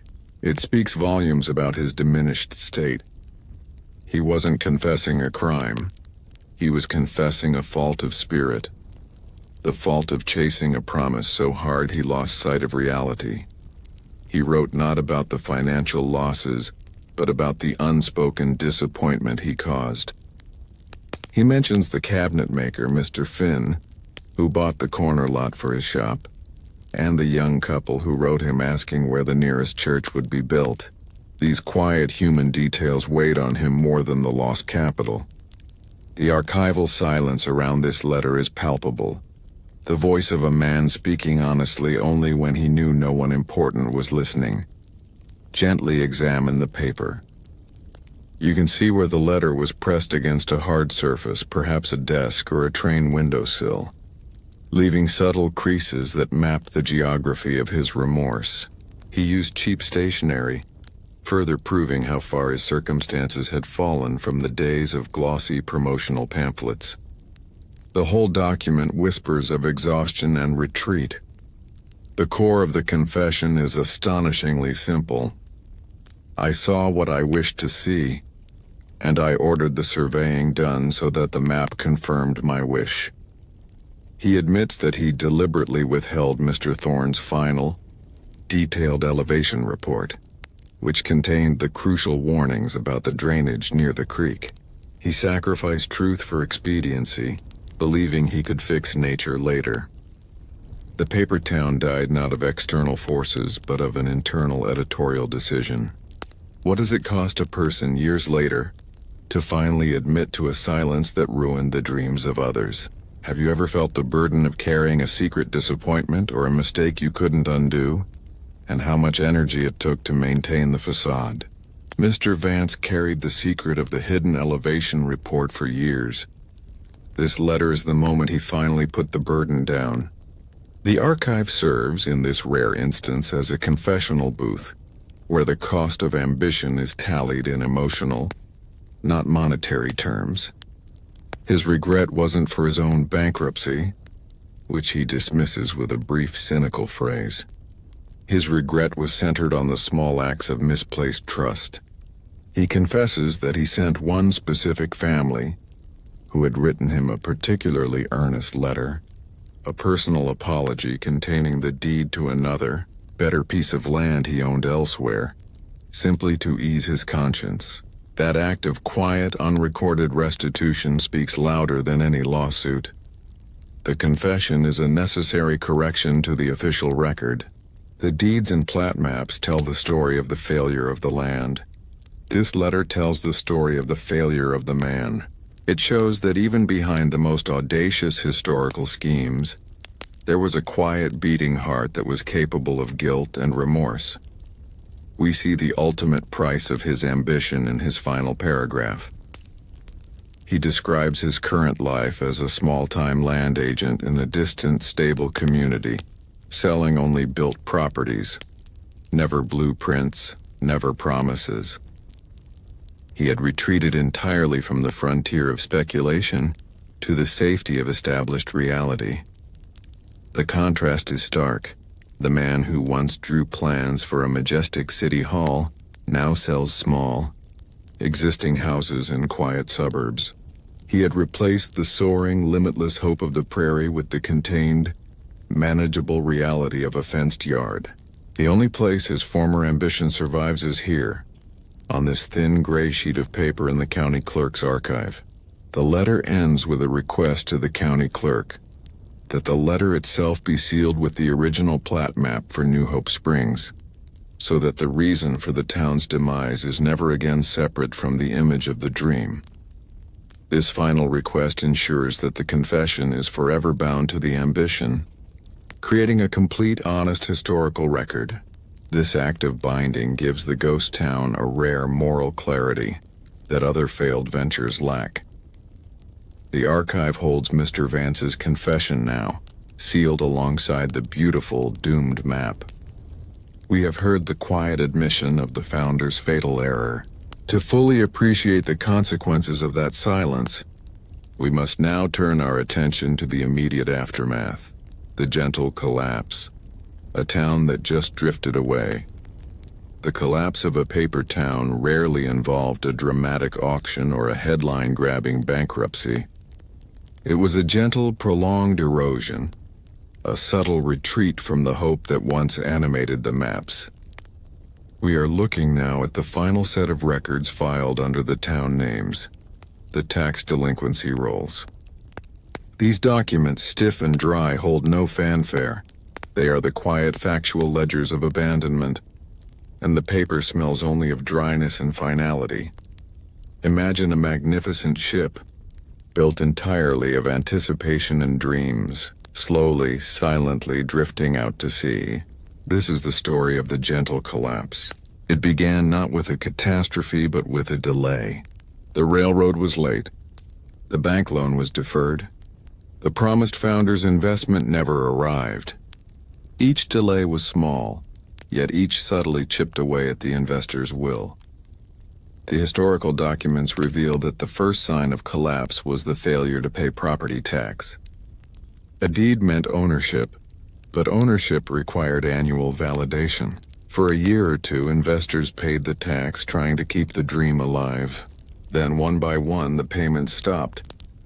This absence of a small remittance, a few dollars a year, was the paper town's final breath. The archive holds the certified lists of forfeiture, often written in columns of neat, small script. Lot 14, Block C, owned by Arthur Finn, cabinetmaker, taxes unpaid. Lot 22, Block A, owned by the young schoolteacher, taxes unpaid. The list grows longer and longer, a simple, monotonous catalog of relinquished hope. The town didn't burn down. It was simply allowed to revert to the indifferent legal custody of the county. Trace your eye down the column of names on the forfeiture list. Each entry is recorded with a thin, bureaucratic line of black ink. The paper in this area feels almost dusty, the sensation of history closing its books. The silence in the archive room is a perfect mirror of the silence that settled over the empty prairie, where the homes should have stood. The historical documents show that many owners never officially wrote to the county to surrender their lot. They simply stopped corresponding. They allowed their dream to fade out through non-action, avoiding the final, painful admission of failure. This quiet retreat is the most human part of the collapse. It suggests that the investors preferred the ambiguity of a lingering promise to the finality of a closed deal. What small cherished dream have you allowed to quietly drift away, simply to avoid the pain of a formal goodbye? This type of collapse is psychologically fascinating because it relies on avoidance. It allows the individual to believe deep down that the town might still happen just later. They didn't sell the deed at a loss. They didn't officially declare the project dead. They simply put the paper away in a drawer and chose to forget the tax bill. The psychological comfort of the gentle collapse lies in its lack of dramatic resolution. There were no villains, only the passive, relentless passage of time. The founders, like Silas Vance, didn't run away in the night. They simply stopped showing up to the sales office. The silence from the founder's office became the definitive, devastating answer to the investors' anxious questions. We find the county's attempts to communicate with the delinquent owners, faded official postcards requesting payment. The return addresses on these postcards show that many of the original buyers had already moved on, having started new lives in new places. The town had vanished not only from the prairie but from the collective consciousness of its former owners. The land itself underwent a quiet reversion. Without a single construction crew, the prairie grass slowly reclaimed the surveyors' markers. The subtle depressions where the roads were intended to be laid down filled with soft soil and weeds. The geography slowly undid the geometry. The final archival record of the collapse is often the most beautiful. A new survey map, drawn years later, showing the land divided into large, simple agricultural plots. This final map ignores the intricate grid of the paper town entirely. It recognizes the earth not as a collection of streets and lots, but as simple, productive soil. The map is a silent recognition that the land finally returned to its proper purpose. The town of Prosperity Village lingered in the official tax rolls for nearly 12 years after the founder abandoned it. The very last lot to be forfeited was owned by the cabinet maker, Mr. Finn, who refused to give up the deed for nearly a decade. He was holding on to a small physical symbol of hope. His final surrender, recorded by a quiet clerk, is the true, unheralded moment when Prosperity Village died. Not with a flourish, but with the slow, quiet fading of a 10-year-old receipt. The paper town had finally drifted away, leaving behind only the cold, factual evidence of unpaid taxes. We have seen the end of the dream, but now we must understand what remains. We must turn our gaze from the fragile paper of the tax rolls to the enduring physical markers, the small, unmoving objects that still tell the tale of the hope that was buried here. The most poignant documents in the archive are the deeds themselves. These are the physical proof that a person exchanged real money for an imagined future. They are often large, officially stamped, and bound with a formality that suggests permanence. Unroll one of these documents and you hear the soft, crisp rustle of heavy parchment, a sound heavy with the weight of legal finality. This parchment, however, conveyed ownership of a ghost. We focus now on the story of a specific investor who bought a ghost, Mr. Arthur Finn, the cabinet maker first mentioned in Mr. Vance's confession. The deed for his lot, Lot 14 on Railroad Boulevard in New Hope Springs, is a masterful document. It is typewritten with precise black lettering and adorned with the official red wax seal of the county clerk, lending it an air of irrefutable certainty. Mr. Finn's purchase represented more than just real estate. It represented vocational hope. He bought the lot specifically because it was directly across from the promised train depot, ensuring constant foot traffic for his furniture shop. His deed was a promise that his craft, the slow, honest work of shaping wood, would be rewarded by the bustling commerce of the town. He never visited the lot before purchasing it. He bought it entirely from the visual evidence of the map and the persuasive language of the brochure. His faith was total, placed not in the soil but in the integrity of the blueprint. His deed, when filed, represented the height of the paper town's power. the ability to translate pure potential into a legally binding reality. Look at the signature near the bottom of the deed, confirming the transaction. Mr. Finn's signature is bold, sweeping, and firmly pressed into the paper, the signature of a man accustomed to working with his hands and confident in his decision. That firm line of ink is a testament to his belief that he was securing his future. The historical documents show that Mr. Finn's deed was recorded in 1888, the same year Surveyor Thorne submitted his quiet warnings about the creek. For 4 years, Mr. Finn paid his taxes on the lot, patiently waiting for the sound of hammers or the whistle of the train. The critical, silent question embedded in his deed is this: how long can a person hold a piece of paper that promises a sound, a train whistle, a hammer's ring, when all they hear is the sound of the wind? Have you ever felt the pressure to defend a major decision, even when the evidence was slowly turning against you, simply because the cost of admitting the error was too high? Mr. Finn's retention of his deed, long after others gave up, was an act of personal resilience. He was not just defending an investment, he was defending his own judgment.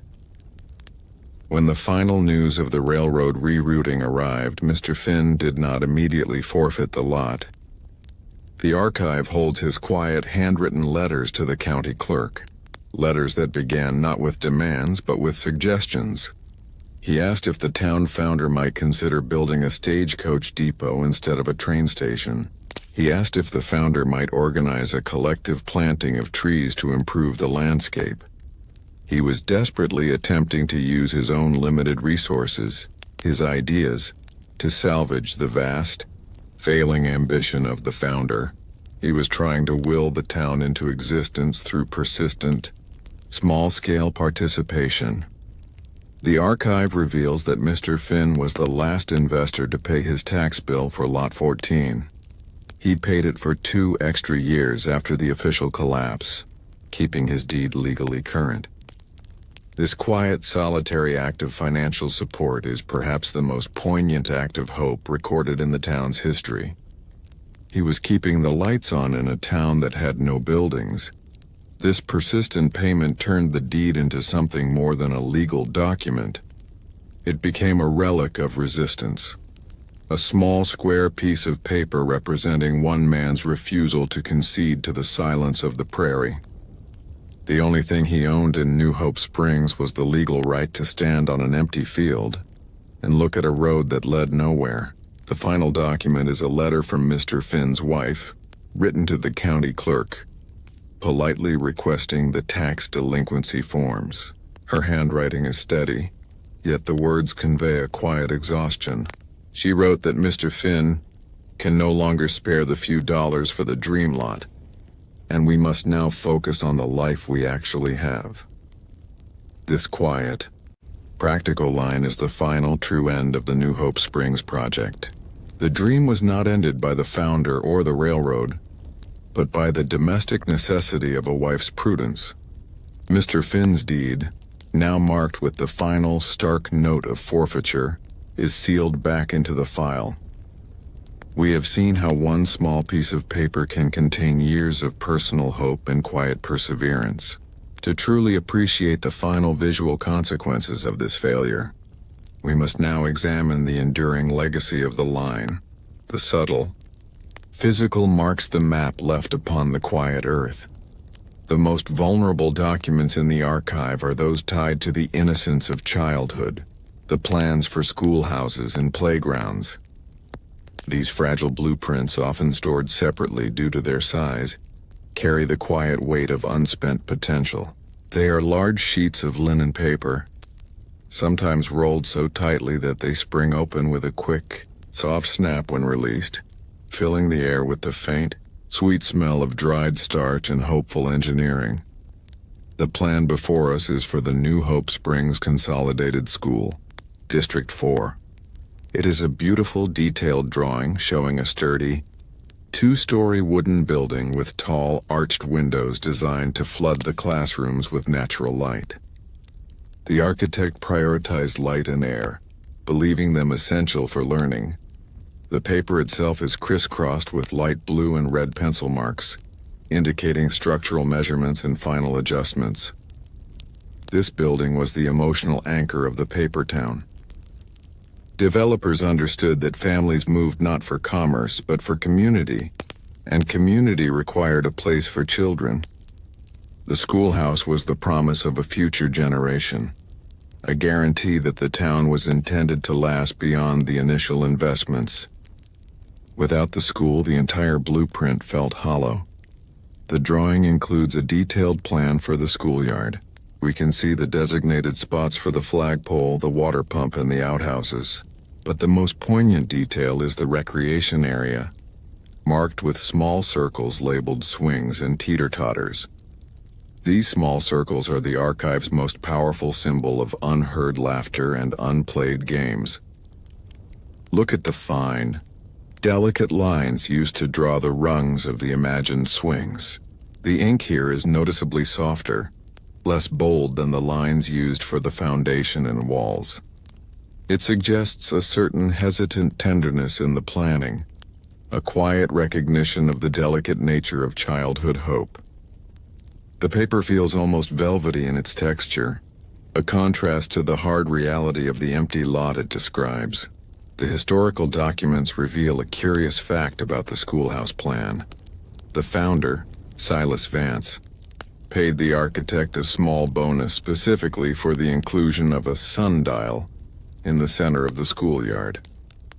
This addition, entirely useless for a functional classroom, was purely symbolic, a gesture toward the timeless nature of education. The sundial, like the town itself, was designed to measure time that would never pass. What quiet, beautiful, and utterly symbolic detail in your own life represents a hope that was too pure to ever be realized?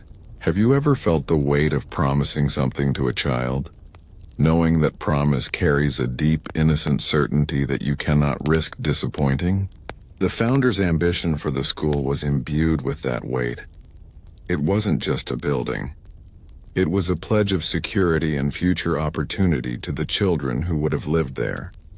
The failure of the paper town meant that these schoolhouse blueprints represent not just empty lots, but unlived lives.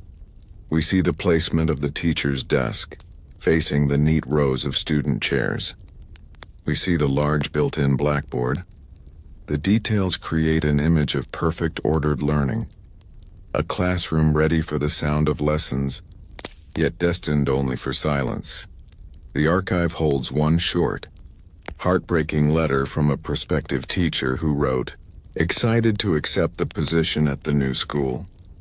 She enclosed a small dried wildflower she picked from the prairie near the site, intending to press it into her first lesson book. The letter was returned to sender, stamped, address unknown. The wildflower is still sealed in the envelope, a tiny, dried emblem of unstarted history.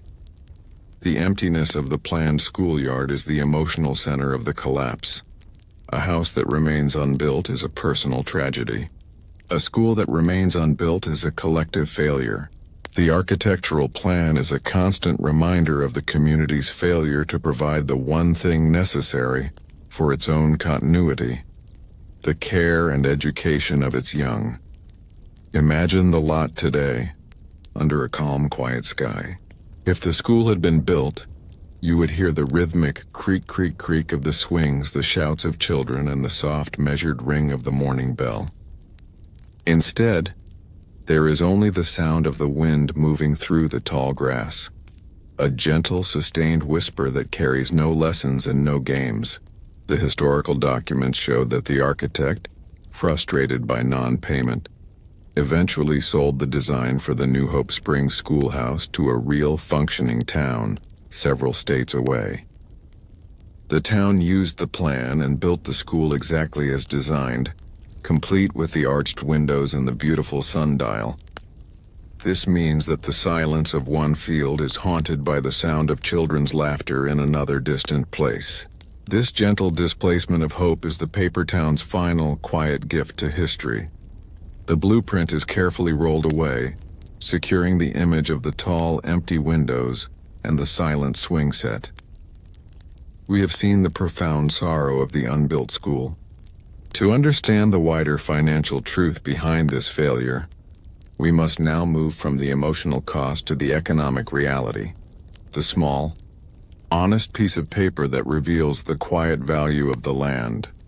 We shift our focus now from the fragility of paper to the enduring silence of stone. When a town is platted, the most permanent act is the setting of the boundary markers, small engraved pieces of granite or iron driven deep into the earth. They are the physical anchors of the dream, and they are the last things to surrender to time.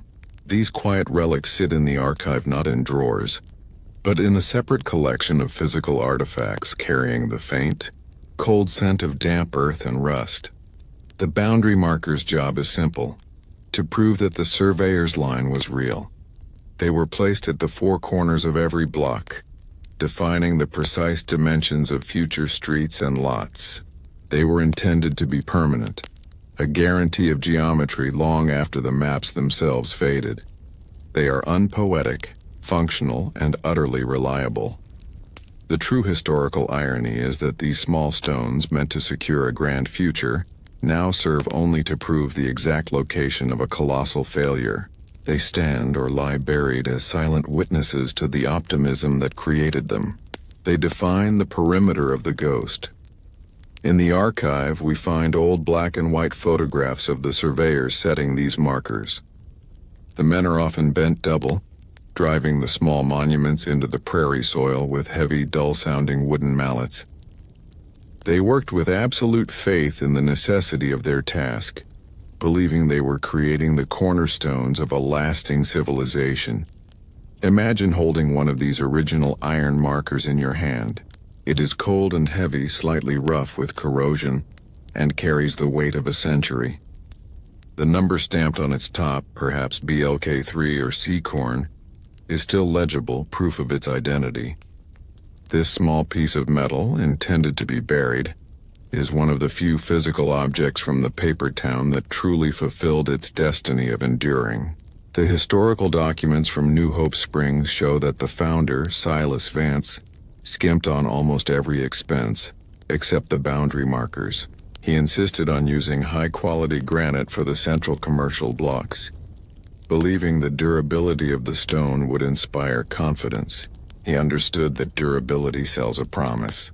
The irony is that the most lasting physical evidence of his entire enterprise is the stone he placed to make a quick profit, which now serves only as a memorial to his folly. What small solid thing in your own life represents a foundational truth you can always rely on, even when everything else has shifted? Have you ever felt the grounding comfort of a physical anchor? Something that stays still when everything else is moving too quickly? The boundary marker offers that comfort, even in retrospect. When the paper dreams were blowing away, these markers remained, silently affirming that the land itself had been measured and accounted for. The psychological effect of the marker is simple. It confirms that the dream was not completely illusory. It reminds us that real human effort, real skill, Mr. Thorns, and real money were invested in a specific location. The paper town was not a fantasy. It was a precise geographical intention. The final quiet drama of the markers occurred decades after the collapse. When the county finally resurveyed the land for agricultural use, they discovered that Mr. Thorne's original markers were frequently used as the starting points for the new, modern survey. The new map corrected the dream, but it relied entirely on the accuracy of the initial ambition. The iron markers, hammered into the earth, represent the true, unbending will of geometry. They survived because they were placed below the plow line, beyond the reach of casual human interference. They endured the seasons, the sun, the rain, and the indifference of the new property owners who only saw open fields. Imagine the sound they might make if struck today. A deep, dull thud, a sound that resonates with the stubborn resistance of the earth. They are the antithesis of the rushing, ephemeral promises of the railroad and the grand, delicate blueprints. They are patience personified. A farmer who bought land that was once part of Prosperity Village reported finding one of these markers while digging a fence post hole. He noted that the iron stake, though heavily rusted, had been wrapped in a small piece of oilcloth, a minor, forgotten act of preservation by the surveyor, ensuring the identifying numbers would remain readable for future generations. This tiny, caring gesture underscores the quiet professionalism that underpinned the entire ultimately flawed enterprise. The true heroes of the paper town were the men who protected the numbers. The boundary markers, these silent witnesses, prove that the geometry of the paper town remains embedded in the soil. We have seen the evidence of the honest effort that went into defining the space. To truly appreciate this legacy, we must now combine the map with the reality, to see how modern technology finds the ghosts of the streets in the open fields. Transition to modern discovery. The small, forgotten boundary marker is not merely a historical footnote. It is the key to contemporary discovery. Today we have technologies the surveyors of the 1880s could only dream of: satellite imagery and precise GPS mapping. When modern researchers analyze the digital terrain of the former paper town sites, they often rely on the unyielding truth established by Mr. Thorne's small pieces of granite and iron, though a quiet irony is that the technology of the 21st century proves the integrity of 19th century craft. Researchers compare the faded lines of the original plat map with high-resolution aerial photographs. Even after a century of farming and natural erosion, the land retains subtle topographical differences that follow the planned geometry. Imagine staring at a high-resolution satellite image of a quiet, unassuming agricultural field. The image is still and silent, yet if you know where to look, the ghosts of the streets appear. You might see lines of slightly different soil pigmentation where the planned roads once compacted the earth. You might see trees or bushes growing in a neat, straight line, often the only visible marker for the grand boulevard. Have you ever felt the sense of connection that comes from seeing a pattern emerge from chaos? The sudden, quiet satisfaction of understanding something complex. That feeling is replicated here. The boundary markers ensure that the map of nowhere is still traceable, confirming that the initial high-stakes dream was built on absolute geographical fact. The markers stand as a quiet reminder of enduring human skill. The builders failed. The financiers fled. But the mathematician, the solitary surveyor, did his job perfectly. The only thing that truly survived the collapse was the quality of the initial labor. The final testimony of the boundary marker is their quiet endurance. Unlike the flamboyant brochures that disintegrated in the light, or the fragile deeds that were officially canceled, the markers were designed to be forgotten and yet always present. They waited patiently for decades until the technology arrived to prove their worth. In a way, the marker is the most successful resident of the paper town. It stayed put. It fulfilled its purpose, to define the space, regardless of whether a building ever rose beside it. It is a humble, resolute monument to the quiet importance of doing the job right, even when no one is watching. A modern archaeological survey of the New Hope Springs site confirmed that a single, large granite marker placed at the intended corner of the central fountain park had been used for decades by local farmers, simply as a convenient hitching post for their livestock, oblivious to its grand civic purpose. The stone endured the wear of rope and the indifference of the animals, simply waiting for history to claim its true meaning. This peaceful final indignity is the perfect closing note of the paper town's journey. The boundary markers, now returned to the archive, are the final cold comfort in this story of lost ambition. They are the honest, heavy evidence that the line on the paper was true. They prove that the dream was real, precise, and measured, even if the world refused to build upon it.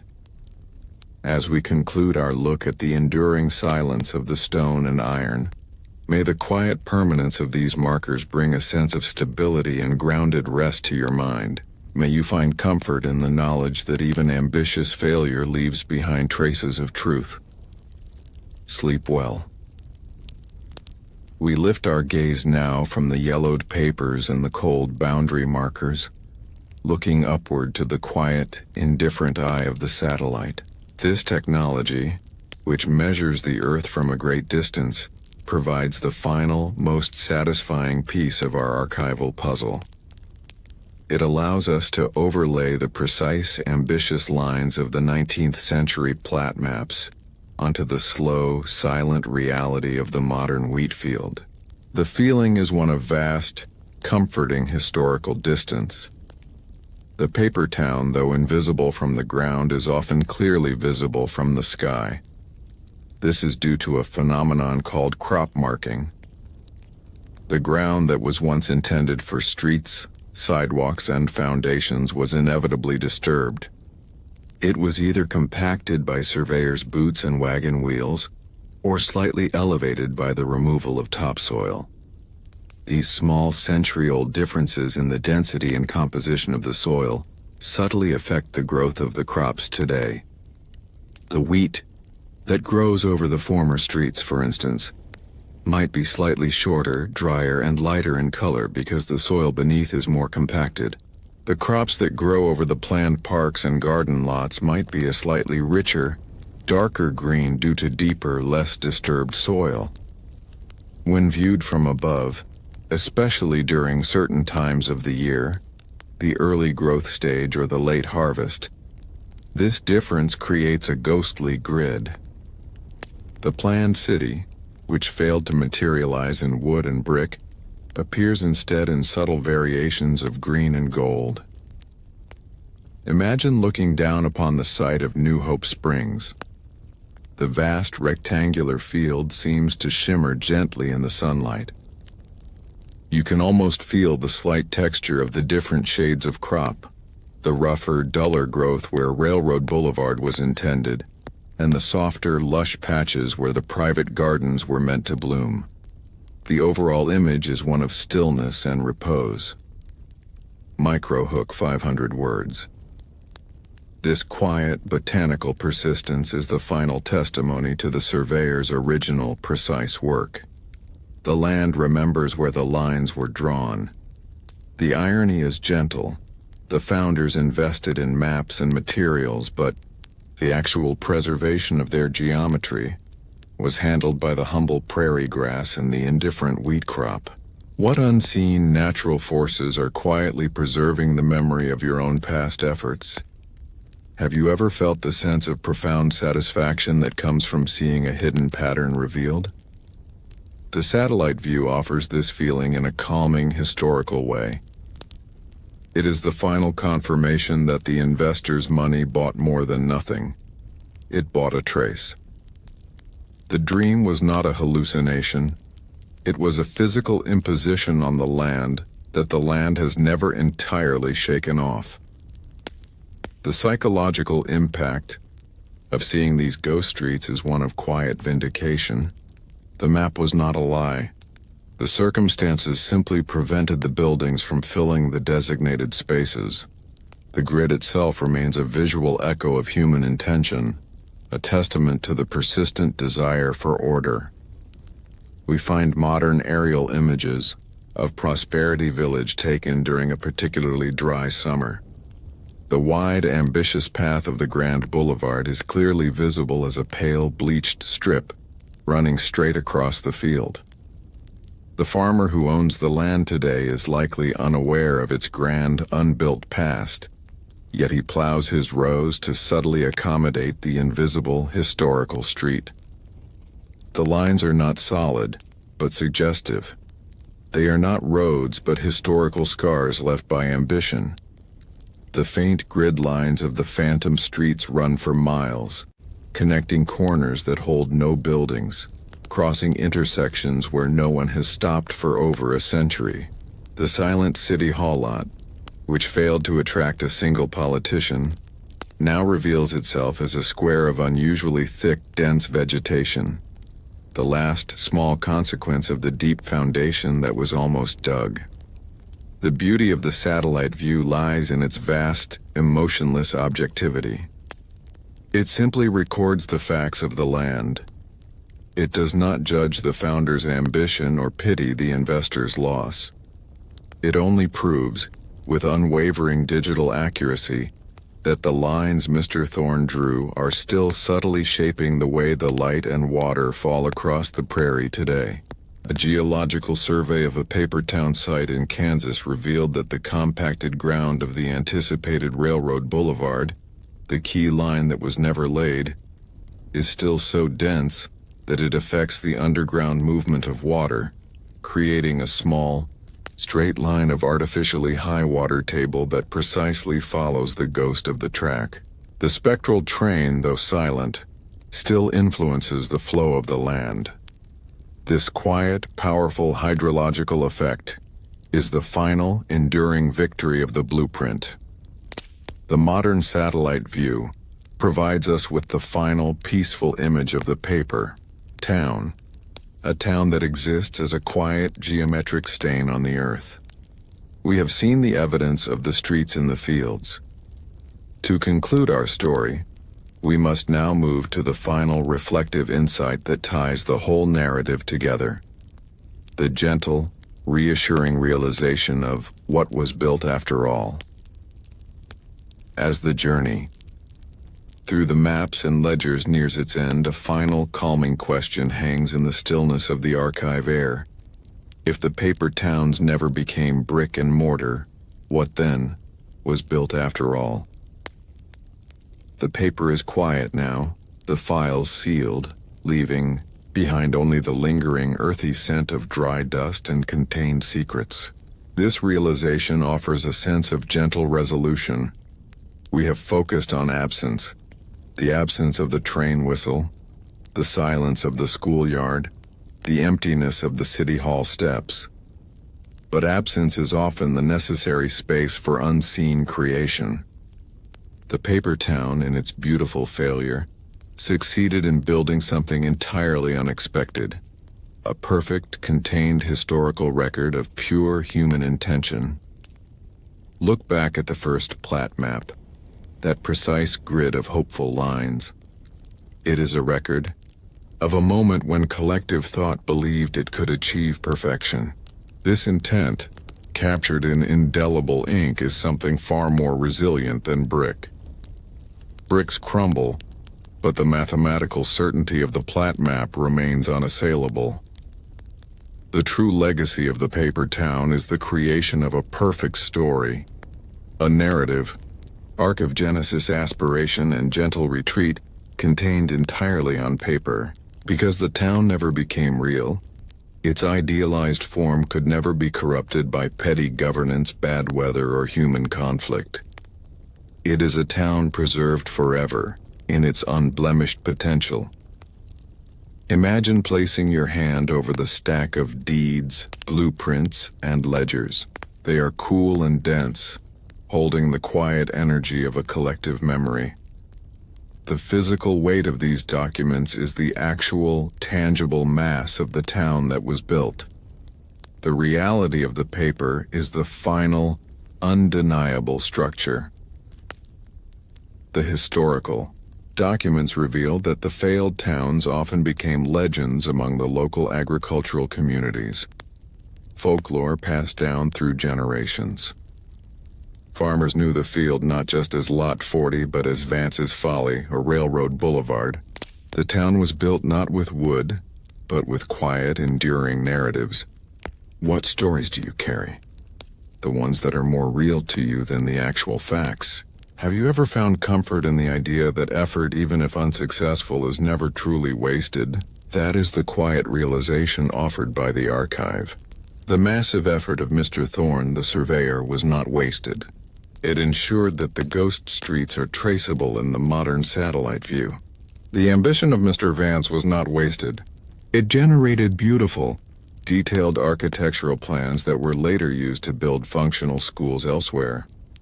The failure of the paper town simply meant that the investment matured into a different kind of asset: historical insight. The investors bought a lot, but they inadvertently contributed to the richness of the American historical narrative. Their small sacrifices built a story of aspiration that continues to teach us about human optimism and the limits of geometry. The most enduring thing built by the paper town was clarity.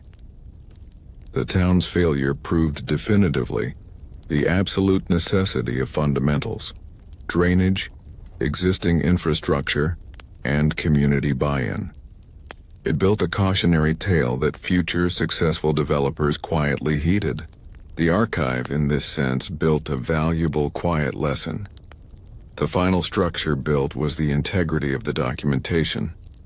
Because the towns failed, the documents, the deeds, the contracts, the tax rolls were meticulously preserved and stored, becoming a complete, unedited record of the boom era's financial and emotional mechanisms. A town that had succeeded would have spread its records far and wide. Its failure ensured its records remained perfectly centralized and complete. The archive thus became the true, unexpected city hall of the paper town, a place of governance where the rules of history rather than man presided. The papers lie still, safe from fire, flood, and human malice, protected by the cool, consistent air conditioning of the institutional library. The final peaceful thought is that the town built a sanctuary for unblemished hope.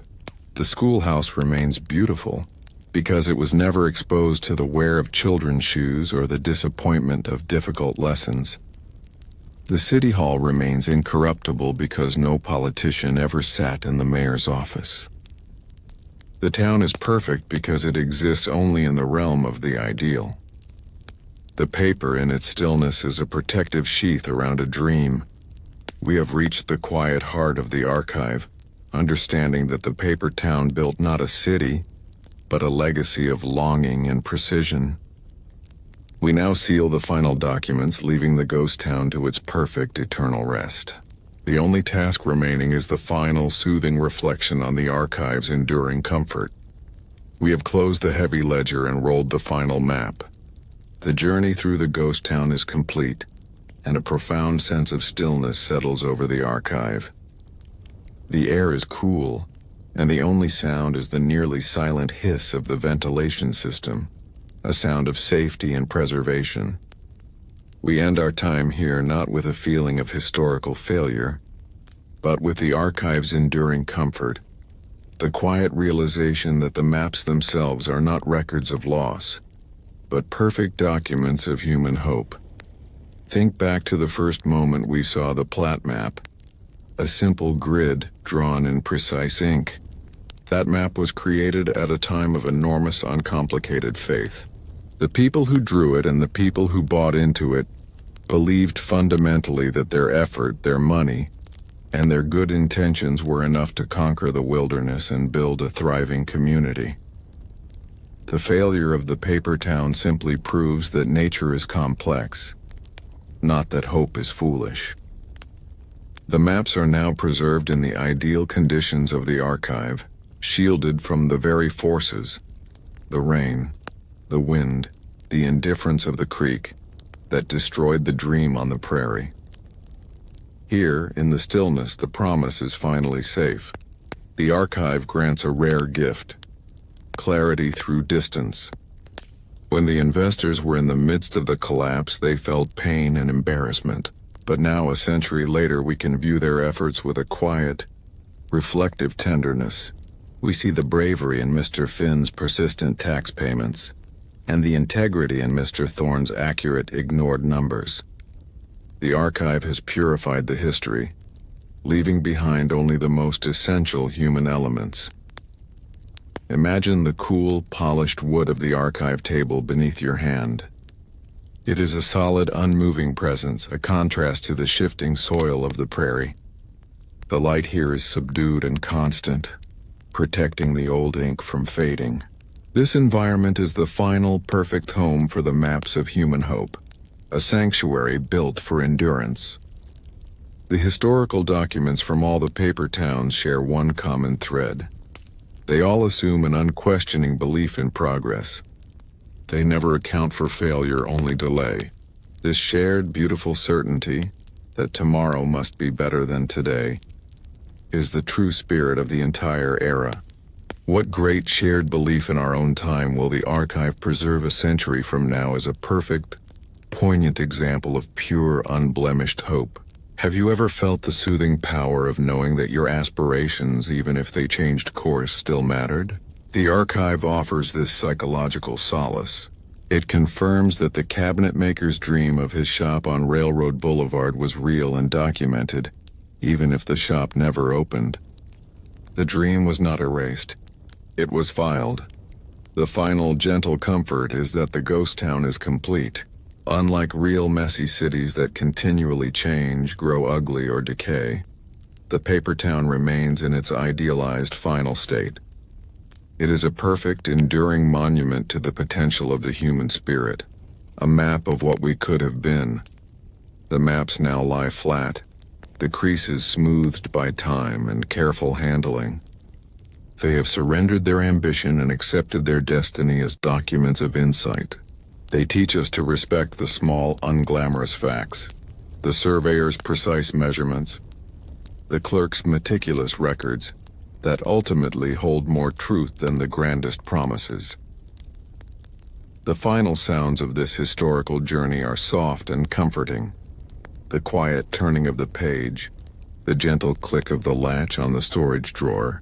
These sounds mark the return of the artifacts to their long, peaceful slumber. The paper town is at rest. The archive contains thousands of these failed maps representing millions of dollars and countless personal dreams. Together, they form a vast, quiet library of hope, a historical record that is more beautiful and moving than the records of success, because it is unburdened by ego or corruption. It is the final grand compilation of pure, earnest human intention. The maps of New Hope Springs and Prosperity Village are sealed within the silent walls of the archive now, their stories perfectly preserved. As you settle into the quiet of the night, carry the knowledge that your own past efforts and aspirations, whether realized or not, are simply lines drawn on your own personal map, a map that endures. May the quiet permanence of the archive bring you comfort and deep rest. Sleep well.